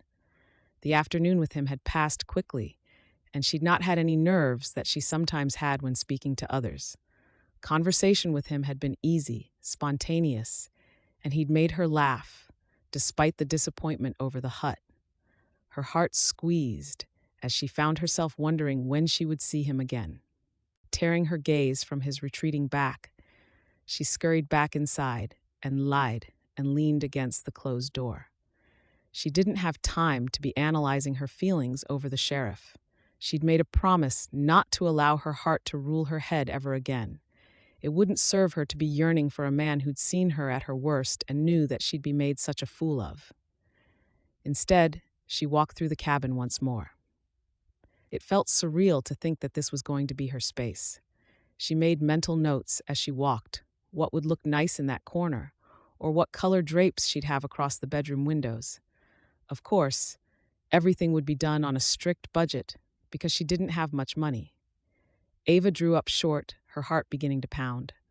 She did have money, or at least her brother had control of her money. Money that had been gifted to her by her parents. They'd wanted her to have it, to have security in her life. Why else would they have written that in their will if they just wanted Charles to have it all? Ava flew out of the front door, barely taking a moment to lock the door behind her before she clambered into the wagon. She flicked the reins and trotted the pony across town to the boarding house. By the time she'd untacked the horse and gave it some water, she had a definite plan in her mind of what she wanted to do so that when she strode in through the back door of the boarding house, her eyes were blazing with fervor. "The wanderer returns," Retta exclaimed as her head appeared through the side door. She walked in and set the dirty plates on the table. "You come to your senses yet?" "In a matter of speaking, yes," Ava replied. She poured herself a glass of water from the jug and drank it thirstily. "Which matter?" Ava set the glass down and aced her landlady. "You were right, the hut was entirely unsuitable." "Ha!" Retta crowed and scraped off the leftovers into the dog's bowl. "Good. But," Ava interrupted anything more she was going to say, "I am moving out. I'm taking on the cabin behind the station." "The old Daly Brothers place?" "Yes, I've already viewed it and spoken with the mayor." "I see," Retta replied solemnly. She folded her arms and leaned against the sink, her expression a gloomy one. "You're leaving me?" Ava crossed to her, coming to a stop in front of her. "I'll be here every day, Retta. Still in town. I'll still help out if you need it. I'm only sure enough to do any of this because of how you've facilitated me in getting my confidence back. You taught me what it means to be able to be a strong woman in a place like this. I'm so grateful to you, but I need to do this for myself." "I suppose that's fair, though I didn't do much. You had what it took to do any of this inside of you all along. I've told you many times that you're stronger than you think." Ava pressed a kiss to the old lady's ruddy cheek. "You should take credit where it's due. I've also made another decision." Ava waited until Retta's wizened gaze met hers in question. "I want to contact that law firm that the mayor's wife used. I'm going after Charles for what is rightfully mine." Ava stood back and ran an eye around the small room of the cabin. Surfaces gleamed in the light that poured through the glass and across the floorboards onto the little carpet piece in the center of the floor. Her sunny yellow drapes matched the golden flowers that she'd embroidered into the cloth that covered the scarred surface of the table she'd been gifted. Her chairs didn't match.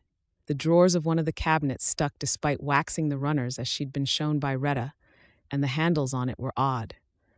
Ava didn't care. It was her home. A space she'd been able to make her own, and she loved it. Today was the first time she'd been able to invite her friends over for some lunch. She'd made a buttered apple pie and attempted to bake little cookies, though a couple had scorched. She'd set the table with mismatched crockery and the food that she'd prepared. It had seemed like an impossible task when she'd first set eyes on the place in the dying embers of the sun that day with Mayor Rowley and Mason. It had taken much scrubbing and cleaning, and her skin had become sore from being in the water so often. The first time she'd spent the night alone there, she'd hardly been able to sleep. A mix of fear, anticipation, and nerves meant that she'd spent the night listening for bandits whilst tossing and turning in her bed. Still, she'd made herself stay in the space, determined that she had what it took to be the independent woman she was trying to be. Then, after barely a week had gone by, she'd been sleeping through the night. The ground often shook whenever the locomotive thundered past, but she hardly noticed it these days. Her days had been taken up with either working at the store or running between Retta's and the mayor's place. She heard voices and was stood at the door to greet Retta and Lucy when they were crossing the newly fenced-off yard. "The fence is finished," Retta stated as Ava stepped outside. "Mason and Billy were here until late yesterday," Ava replied, proudly looking about the rough-looking, rectangular-shaped garden. "I was thinking of making that section in the corner a patch for vegetables, and then planting flowers along that section under the window." Retta nodded in agreement. "You've made so many changes already here. Though I'm still not speaking to you over your moving out," she opened her arms and hugged Ava, squeezing her close. "I miss you in the mornings coming to chat with me." Ava returned the embrace. "I know you didn't want me to go, but," she sighed happily, "this feels so right being here like this. Plus, I see you most days anyway." Retta rubbed her hands down Ava's arms as she pulled away. "It isn't the same. Come, Lack, show us what you've done with the place since we were here last." The tour didn't take long. Since moving in, she'd added a comfortable chair that she liked to sit in and read until late, next to the stove and the oval table. Flowers sprouted from the green enamel jug, and the small mirror that had been given to her by Lucy and Retta sat pride of place on the single shelf. The bed was in a separate room, with a bucket, a cracked carafe, and an old mirror in the corner. She'd even hung a frame on the partition that Mason had put in for her. "Is it strange being by yourself here at night?" Lucy asked as she pulled out a chair and sat down. "I'm not sure I could be here by myself." "I'm close to town should I need anything," Ava replied, not wanting to admit that the first few nights had been unnerving with the strange sounds at night, not to mention the din that being in such proximity to the station came with. "But still, you could be a—" "Lucy," Retta's voice held a warning tone. "Let's not scare the wits out of ourselves by talking about things that haven't happened. Did you make these cookies, Ava?" Ava sent Retta a grateful smile, thankful for the reprieve. "I did, though I haven't quite got the hang of the stove. It's smaller than the one you have." "I should like a stove like the one at the boarding house. It'll be handy for when I have children," Lucy remarked as she selected a cookie. Ava's hand stilled where she was adding tea to the cups. She exchanged her surprised look with Retta's eye roll. Ava sat down and contemplated Lucy, who was merrily chomping into a scorched biscuit. "Children? I thought you'd decided that you were going to be a governess so that you'd never have to meet another man and fall in love ever again?" Retta pulled her cup closer to herself and added several sugar lumps, stirring the hot liquid as her mouth twisted. "It appears that Miss Lucy here has herself a little crush on our deputy Billy Sage." Ava smiled at the wave of red suffusing Lucy's cheeks. "Really? No," Lucy groused. "At least, not like Retta is implying. He's a gentleman who treats me like a lady. I've never had a man bring me wildflowers just to see me smile or walk with me across the street just to say hello." Ava felt a pang of envy, and her mind swiftly pictured Mason. He'd been a regular here, though Ava had kept him at arm's length, unwilling to let another person close in case she got hurt again. "I think it's sweet, Lucy. You could do a lot worse than Billy Sage. Mind you, he is prone to gossip, or so I'm told. Isn't that gossip too, Ava?" Retta's brows waggled playfully. Ava sniggered. "Yes, I suppose it is. Has he asked you to the next barn dance yet?" He's asked her more than once, Retta remarked. I think he thinks she's going to hot-foot it back to Boston and leave him high and dry. Anyway, let's get to my real reason for coming here today. Retta leaned her elbows on the table and bobbed her brows. Oh, yes. Lucy sat up too. I'd almost forgot. Ava divided a look between them. Why do you both look like the cat who got the cream? Retta reached into the pocket of her jacket and produced an envelope. Because we have news from New York. Ava's stomach did a roll, and suddenly her dry mouth chased away any appetite. You've heard back from the lawyers already? Retta said. Things must move a little quicker back east. Here you go. Ava stared at the envelope like it was a snake about to strike her. She'd sent the communication to the firm only a couple of weeks ago. Her days had been filled with sorting the cabin, that very often it had been the last thing on her mind at night. As she stared at the beige envelope, the bravery that had pushed her into taking the steps towards contacting them to start the ball rolling and reclaim what was hers had simply evaporated. Retta tapped the letter's edge against the surface of the table. What's wrong? Ava's tongue slicked out to moisten her lips, and she shook her head. I don't think I can move. Shall I open it? Ava nodded mutely and held her breath as Retta popped the seal and scanned the contents. The breath was released when Retta smiled. They've already reached out to the Boston lawyers and can confirm that the will you saw exists and is indeed legal and binding.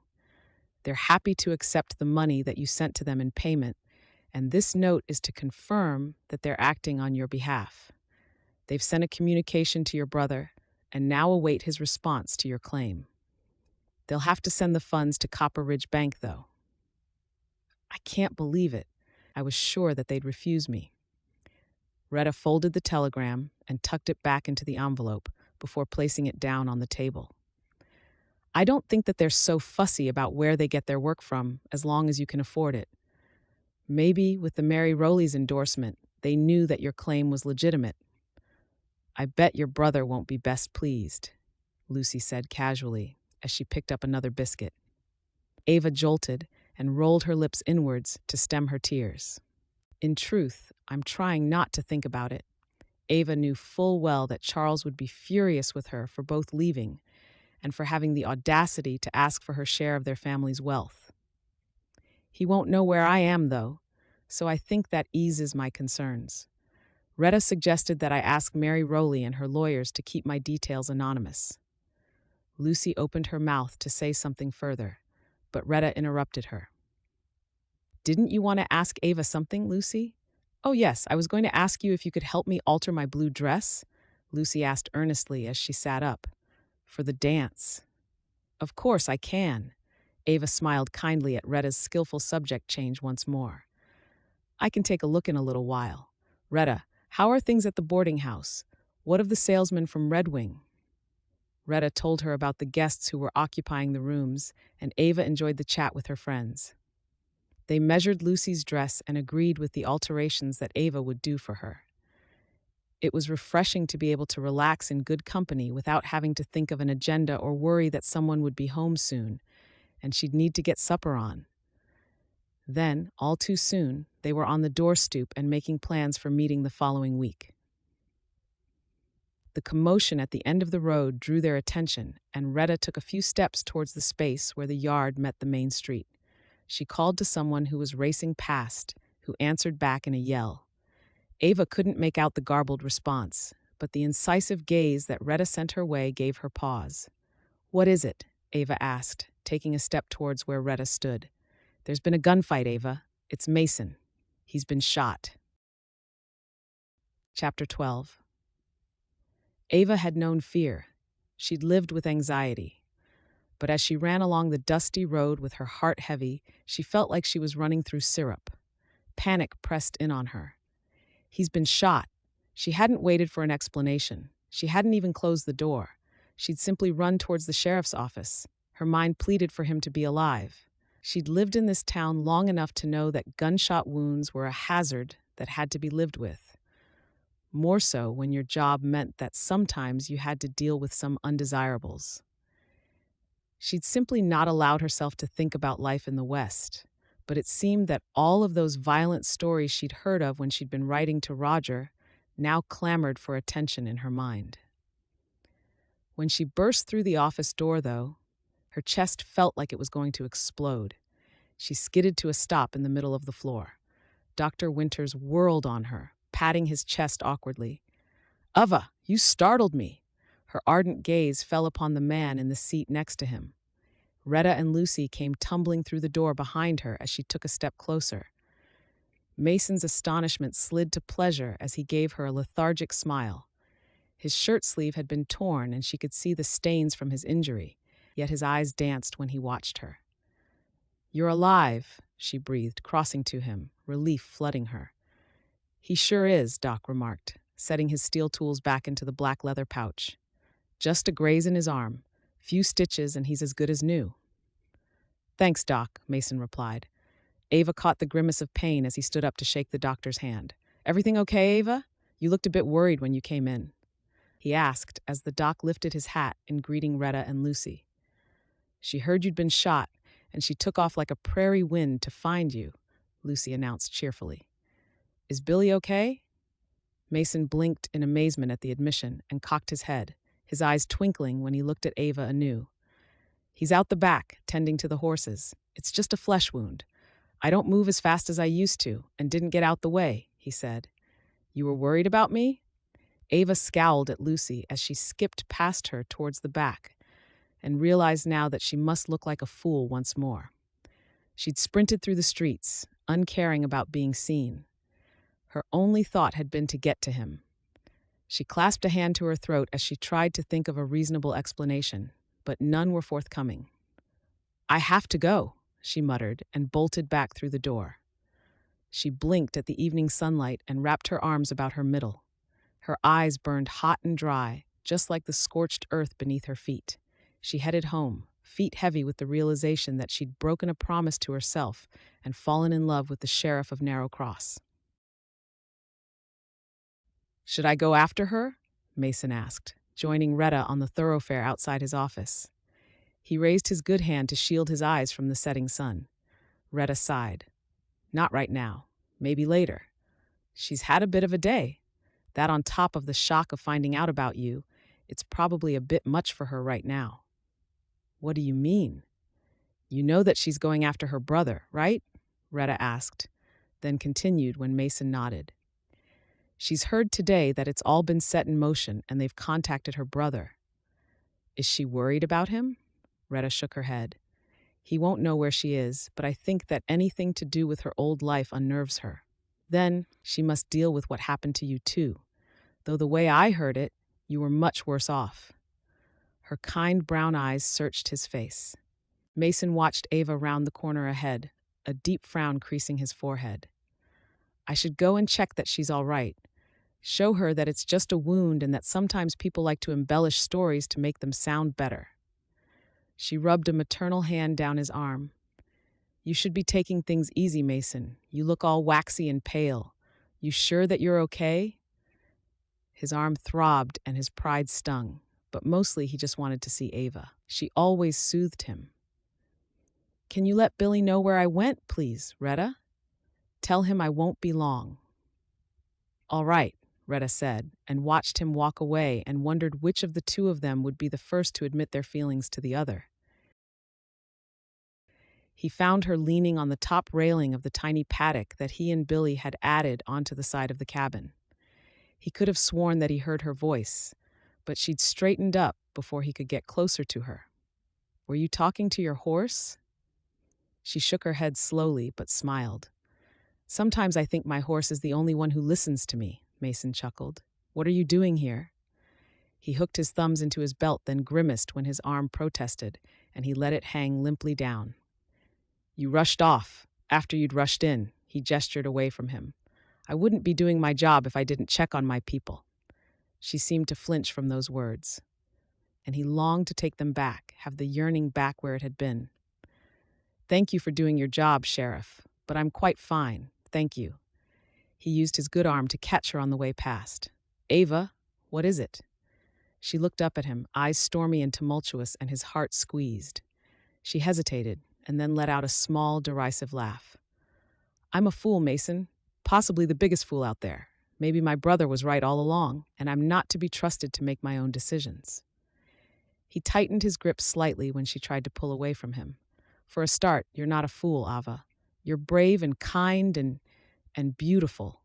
Her eyes roamed his face, and when the smile bloomed there, it was like the sun sliding out after a rainy day. That's better, he said. Now, can you tell me why you're putting yourself down? I don't think I can. Tell me why you came running when you thought I was hurt, he prompted. He paused, his gaze lingering on hers and the emotions that ran over her face. He knew that this was his chance and slid his hand down to meet hers. And I'll tell you why seeing you run into my office will be amongst one of the nicest things anyone has ever done for me. He heard the small shudder of breath that she made, and excitement fluttered in the pit of his stomach when she turned fully towards him. Mason. They both looked back, and Mason groaned inwardly when he saw Billy riding towards them, leading Mason's palomino behind him. We gotta go. Brinks Ridge, right now. He dragged a hand through his hair and cursed at the timing of his deputy's interruption. He was pulled back down when Ava gave a quick squeeze of his hand. Go, Mason. It's fine. I'll still be here when you get back. He pressed his lips together in a slight grimace. I don't want to leave. She stepped back and tried to release his hand, but he held on again. Wait, the dance? On Saturday. Will you go with me? She didn't reply, but she did nod enthusiastically. With a promise to come and see her in the morning, he mounted his horse and reluctantly left her on the doorstep. Starlight twinkled in the velvety black dome. The wind gently teased at the tendrils of hair that had tumbled loose from the confines of the loops that Ava had tied her hair into, and it cooled her damp skin so that she shivered. Here, Mason dropped his jacket across her shoulders, and the latent warmth from his body eased her tremors. She tugged the edges closer, inhaling the scent of the leather that was him. Thank you. They walked in silence along the darkened streets. Somewhere, a dog barked. She could hear the rowdy shouts and catcalls of the saloon at the end of the road, and the music of the band that played in the town hall, too. Strange being out here in the dark, she commented, looking at the storefronts. Seems eerie when there's no one about. You're safe with me, Mason commented. I know, Ava replied softly. They'd spent the night jigging and stepping to the twang of the banjo and the plinky piano keys. Ava couldn't remember a night when she'd felt so carefree, or when she'd laughed so much. Mason had twirled her around the dance floor when she hadn't been chatting to the women who'd taken up residence around the edges of the room. They made their way along the road, and she saw the hulking frame of the station ahead. Her little cabin sat in its shadow. For the first time, she wished that she lived a little further away so that they'd have longer together. I had a nice time, she said, and felt his eyes on her, rather than saw him looking. Me, too. His voice rumbled quietly as he unlatched the gate and held it for her. But then I knew I would. The quiet admission as she passed him gave her goosebumps that had nothing to do with the night air. She stood by the front door, her blood zinging along her veins. Thank you for asking me.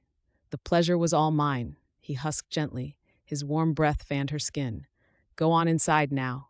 She dropped one shoulder out of his coat to give it back to him, but he caught the edges. In the moonlight shadows, white teeth flashed in a smile. He caught the edge and lifted it back into place, then left his hand resting lightly on her shoulder. You hang on to it. The fire won't be lit in there because you've been out all night. I don't want you to be cold. Won't you need it? The smile deepened, and he leaned in, pressed his lips to her forehead. Yes, but I need a real excuse to come and see you again. Go on in now. I'll wait for the door to lock before I go. All right, she let herself in, looking back one last time. Take care, Ava. I'll see you tomorrow. She watched his dark form stride away down the street. She rested her forehead against the pane, her breath pluming across the chilled glass surface as she exhaled noisily. Mason was right. The interior of the cabin was cold, but she didn't need it. She slept with his coat as a blanket, enfolded in the smell of leather, horse, and man. Chapter 13.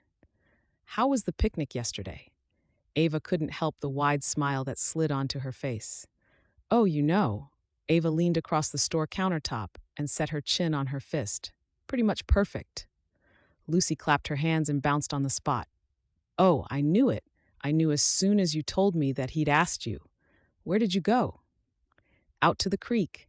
There's a little waterfall there. We paddled in the fresh water. He said my cakes were the best he's ever tried, Ava shrugged. Of course, he's going to say that. He loves you.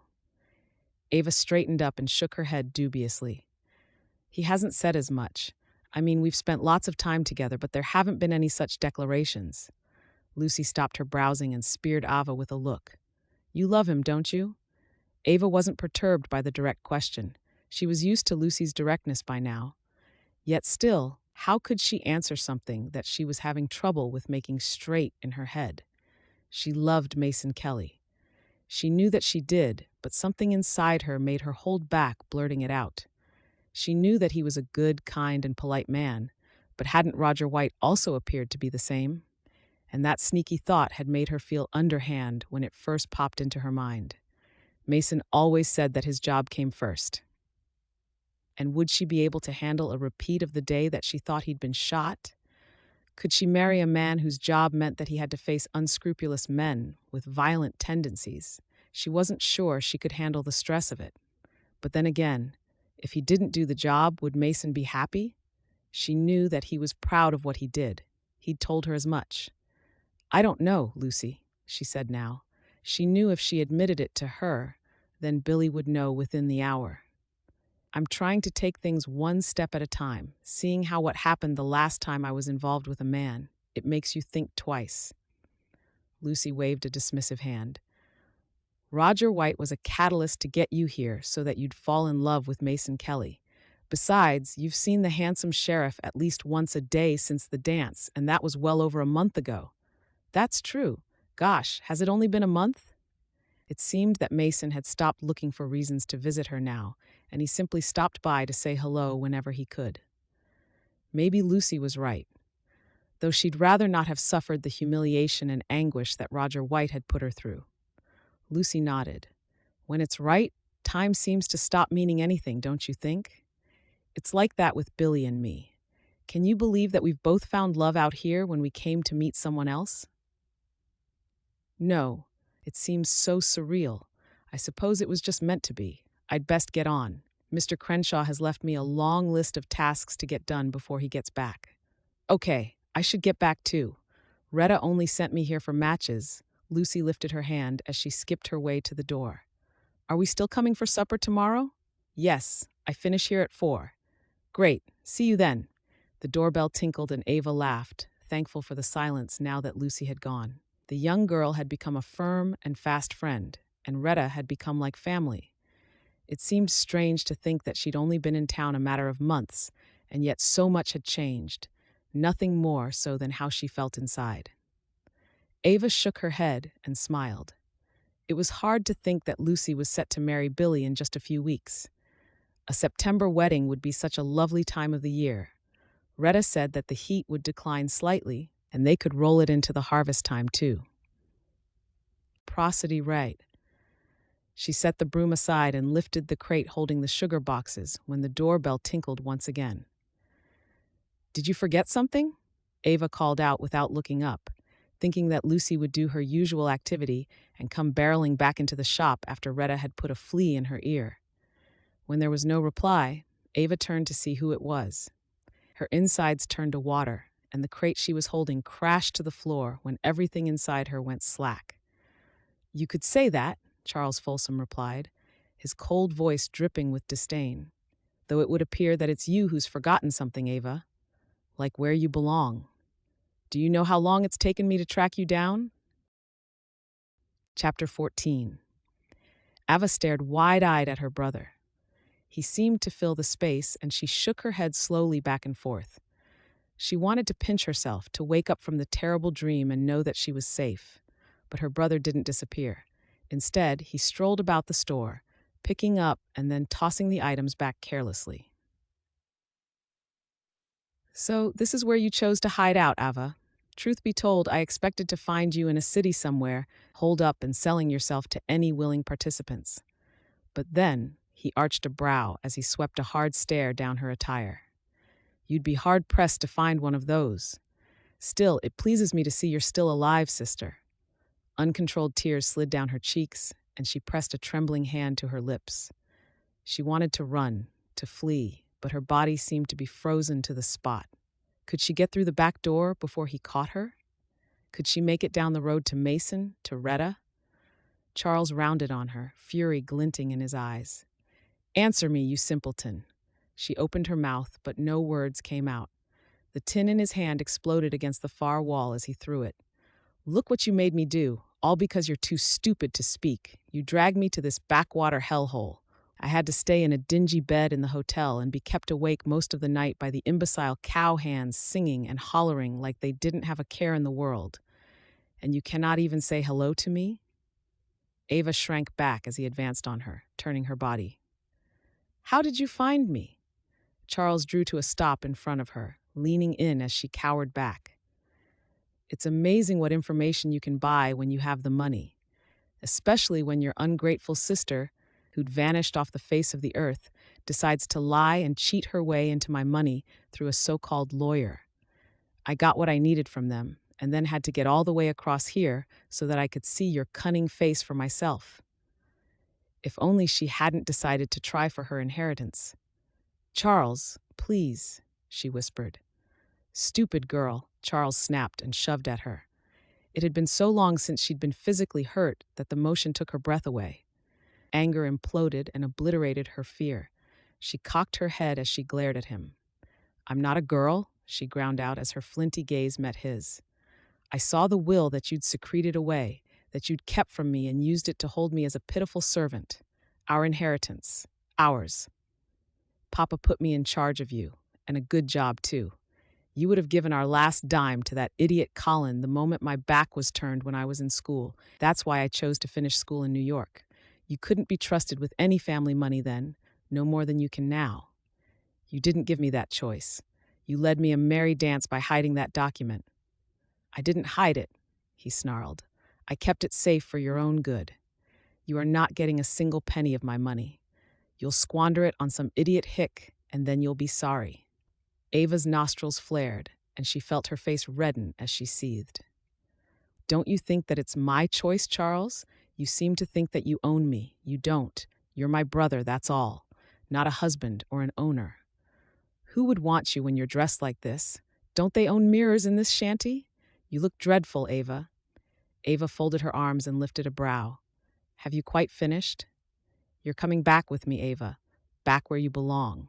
She gave a shake of her head even as she quivered inside. No.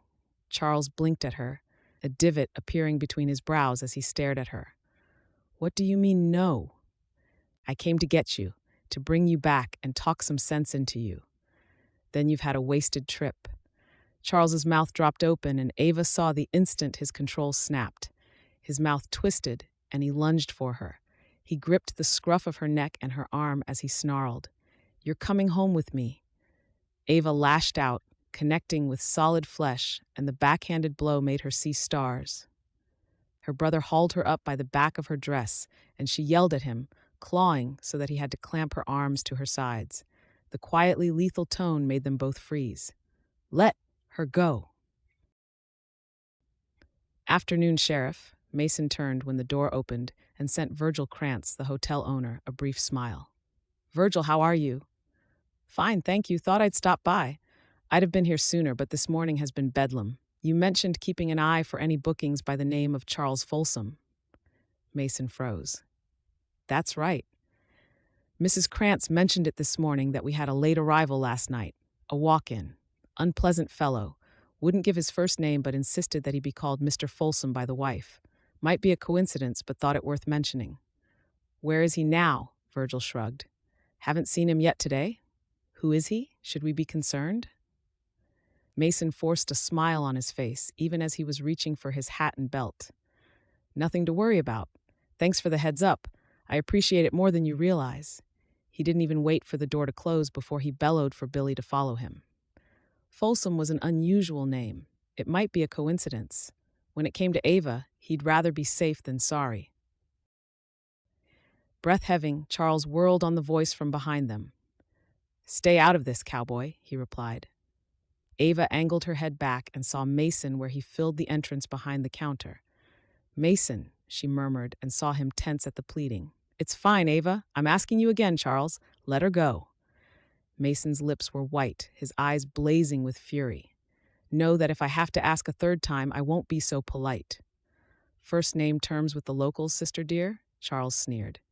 "I see you didn't waste much time. Does he know you're wealthy too?" Ava wriggled futilely, but Charles tightened his grip. "For crying out loud, Charles. You're being absurd." The bell tinkled and Billy stepped through the front door, an amiable smile on his face that didn't quite reach his eyes. His hand rested on the pistol handle at his hip. "Howdy." Billy touched the brim of his hat as he nodded to Charles. Charles dragged Ava back slightly so that he could see both men. "She's my sister. I've just come to bring her home." Mason took a step closer. "By dragging her out of here? Ava, did he bloody your lip?" Mason asked, voice low and deadly as he rounded the counter. "I'm fine, Mason." She felt Charles quake behind her. "This doesn't concern you, just go." "Well, now that's where you're wrong," Billy commented, his tone light and friendly as he edged closer. "You see, Miss Ava here is one of the residents in our town. We like to look after our own in Narrow Cross. And you see that big fella there, the one glaring at you like he wants to really hurt you? He's the sheriff here in town." "So?" Charles scoffed. Mason leaned towards Charles, his eyes furious. He tapped the tin star on his chest. "This means that what I say goes in these parts." By the way, Billy matched Mason's distance by leaning in from the other side.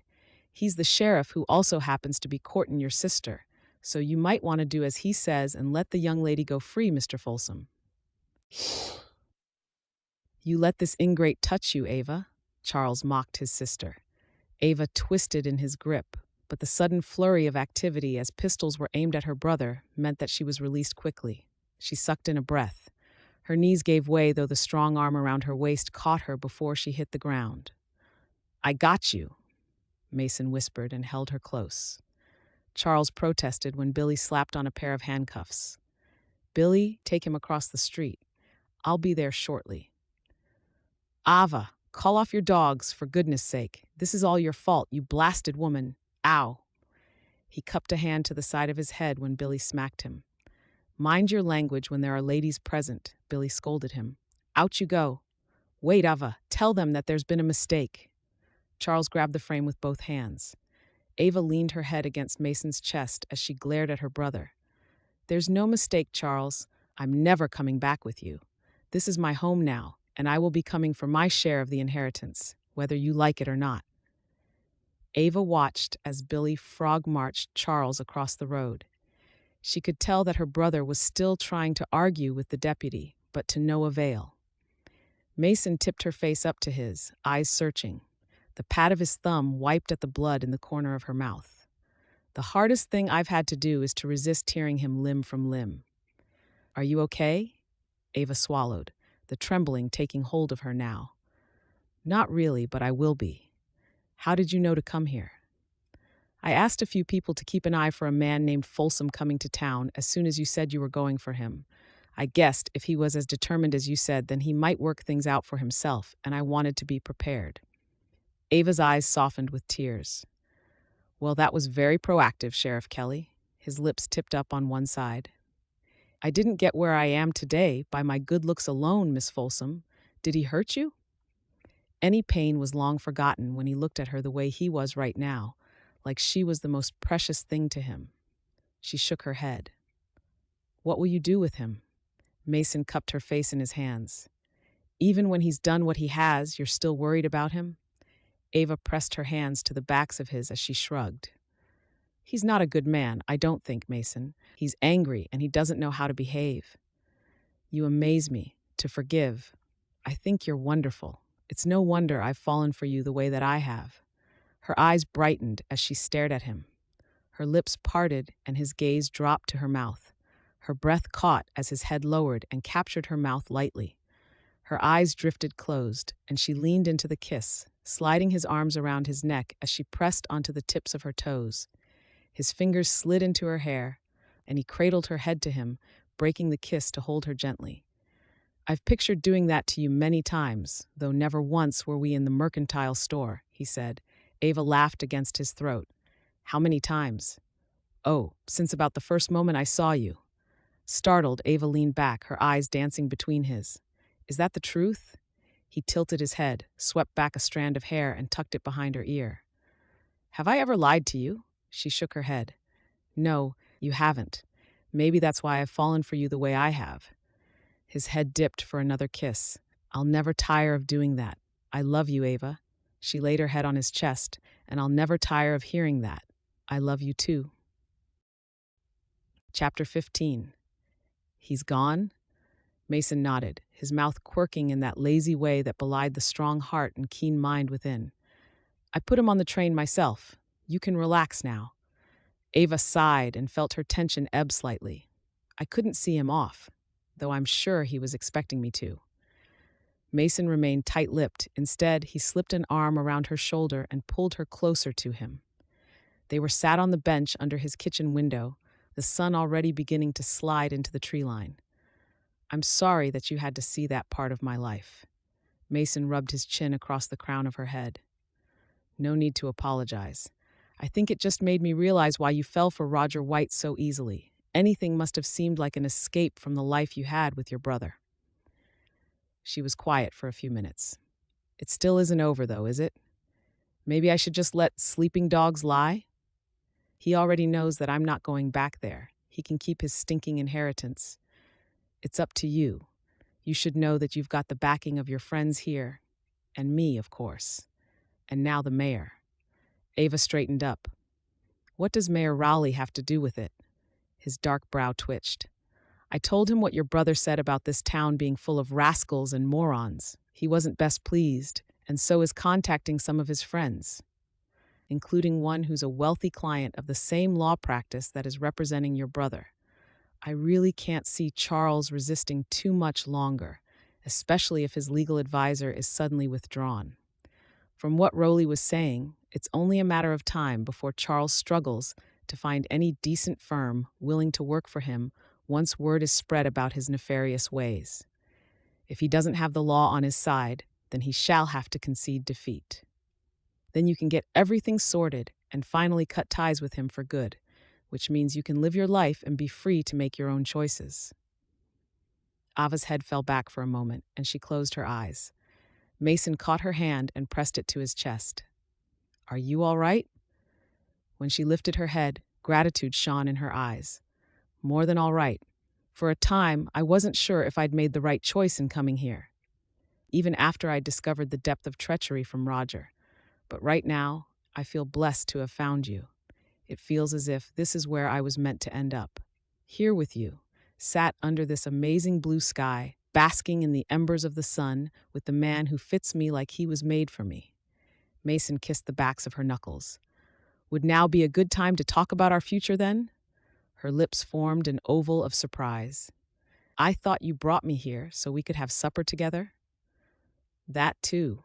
He brushed his mouth across her forehead. "And to show you around my place, to see if you liked it, to live in, for as long as I hold office as sheriff in Narrow Cross Town. Then we'd have to find a different place. I don't earn a lot of money doing what I do. Certainly not enough to dress you in fancy material and jewelry. But I would work hard for you. I would love you and cherish you, and try my best to make sure you were happy." The hope in his dark eyes pulled at her heart and made it full to bursting. That faith in her made the last remnants of doubt about living the life of a sheriff's wife crumble away. She might only have him for a little while, or they might be blessed to live a long and happy one with many children. It was what she knew to be the way of life here in the West. She knew the dangers. She understood that his job wasn't just what he did, but it was part of who he was. She loved the whole package. Percent. The past 6 months of living in Narrow Cross and having Mason in her life had been amongst her happiest ever. She had friends and a family here, with the chance of a little more. The future seemed to be full of something that she'd always yearned for, possibility. She pulled the hand that was folded around hers towards her and kissed it. I would love and cherish you right back. And whatever you earn is enough, as long as you are okay with me having some independence still. You mean staying at the cabin? Ava chuckled. No, I'd like to be here under the same roof as you. Mason's lips tilted indolently and his eyes shone. Will you be my wife, Ava? Marry me and live here with me as your husband? Let me love you forever? Ava's smile beamed, full and happy. I think forever will be a good start, yes. The end.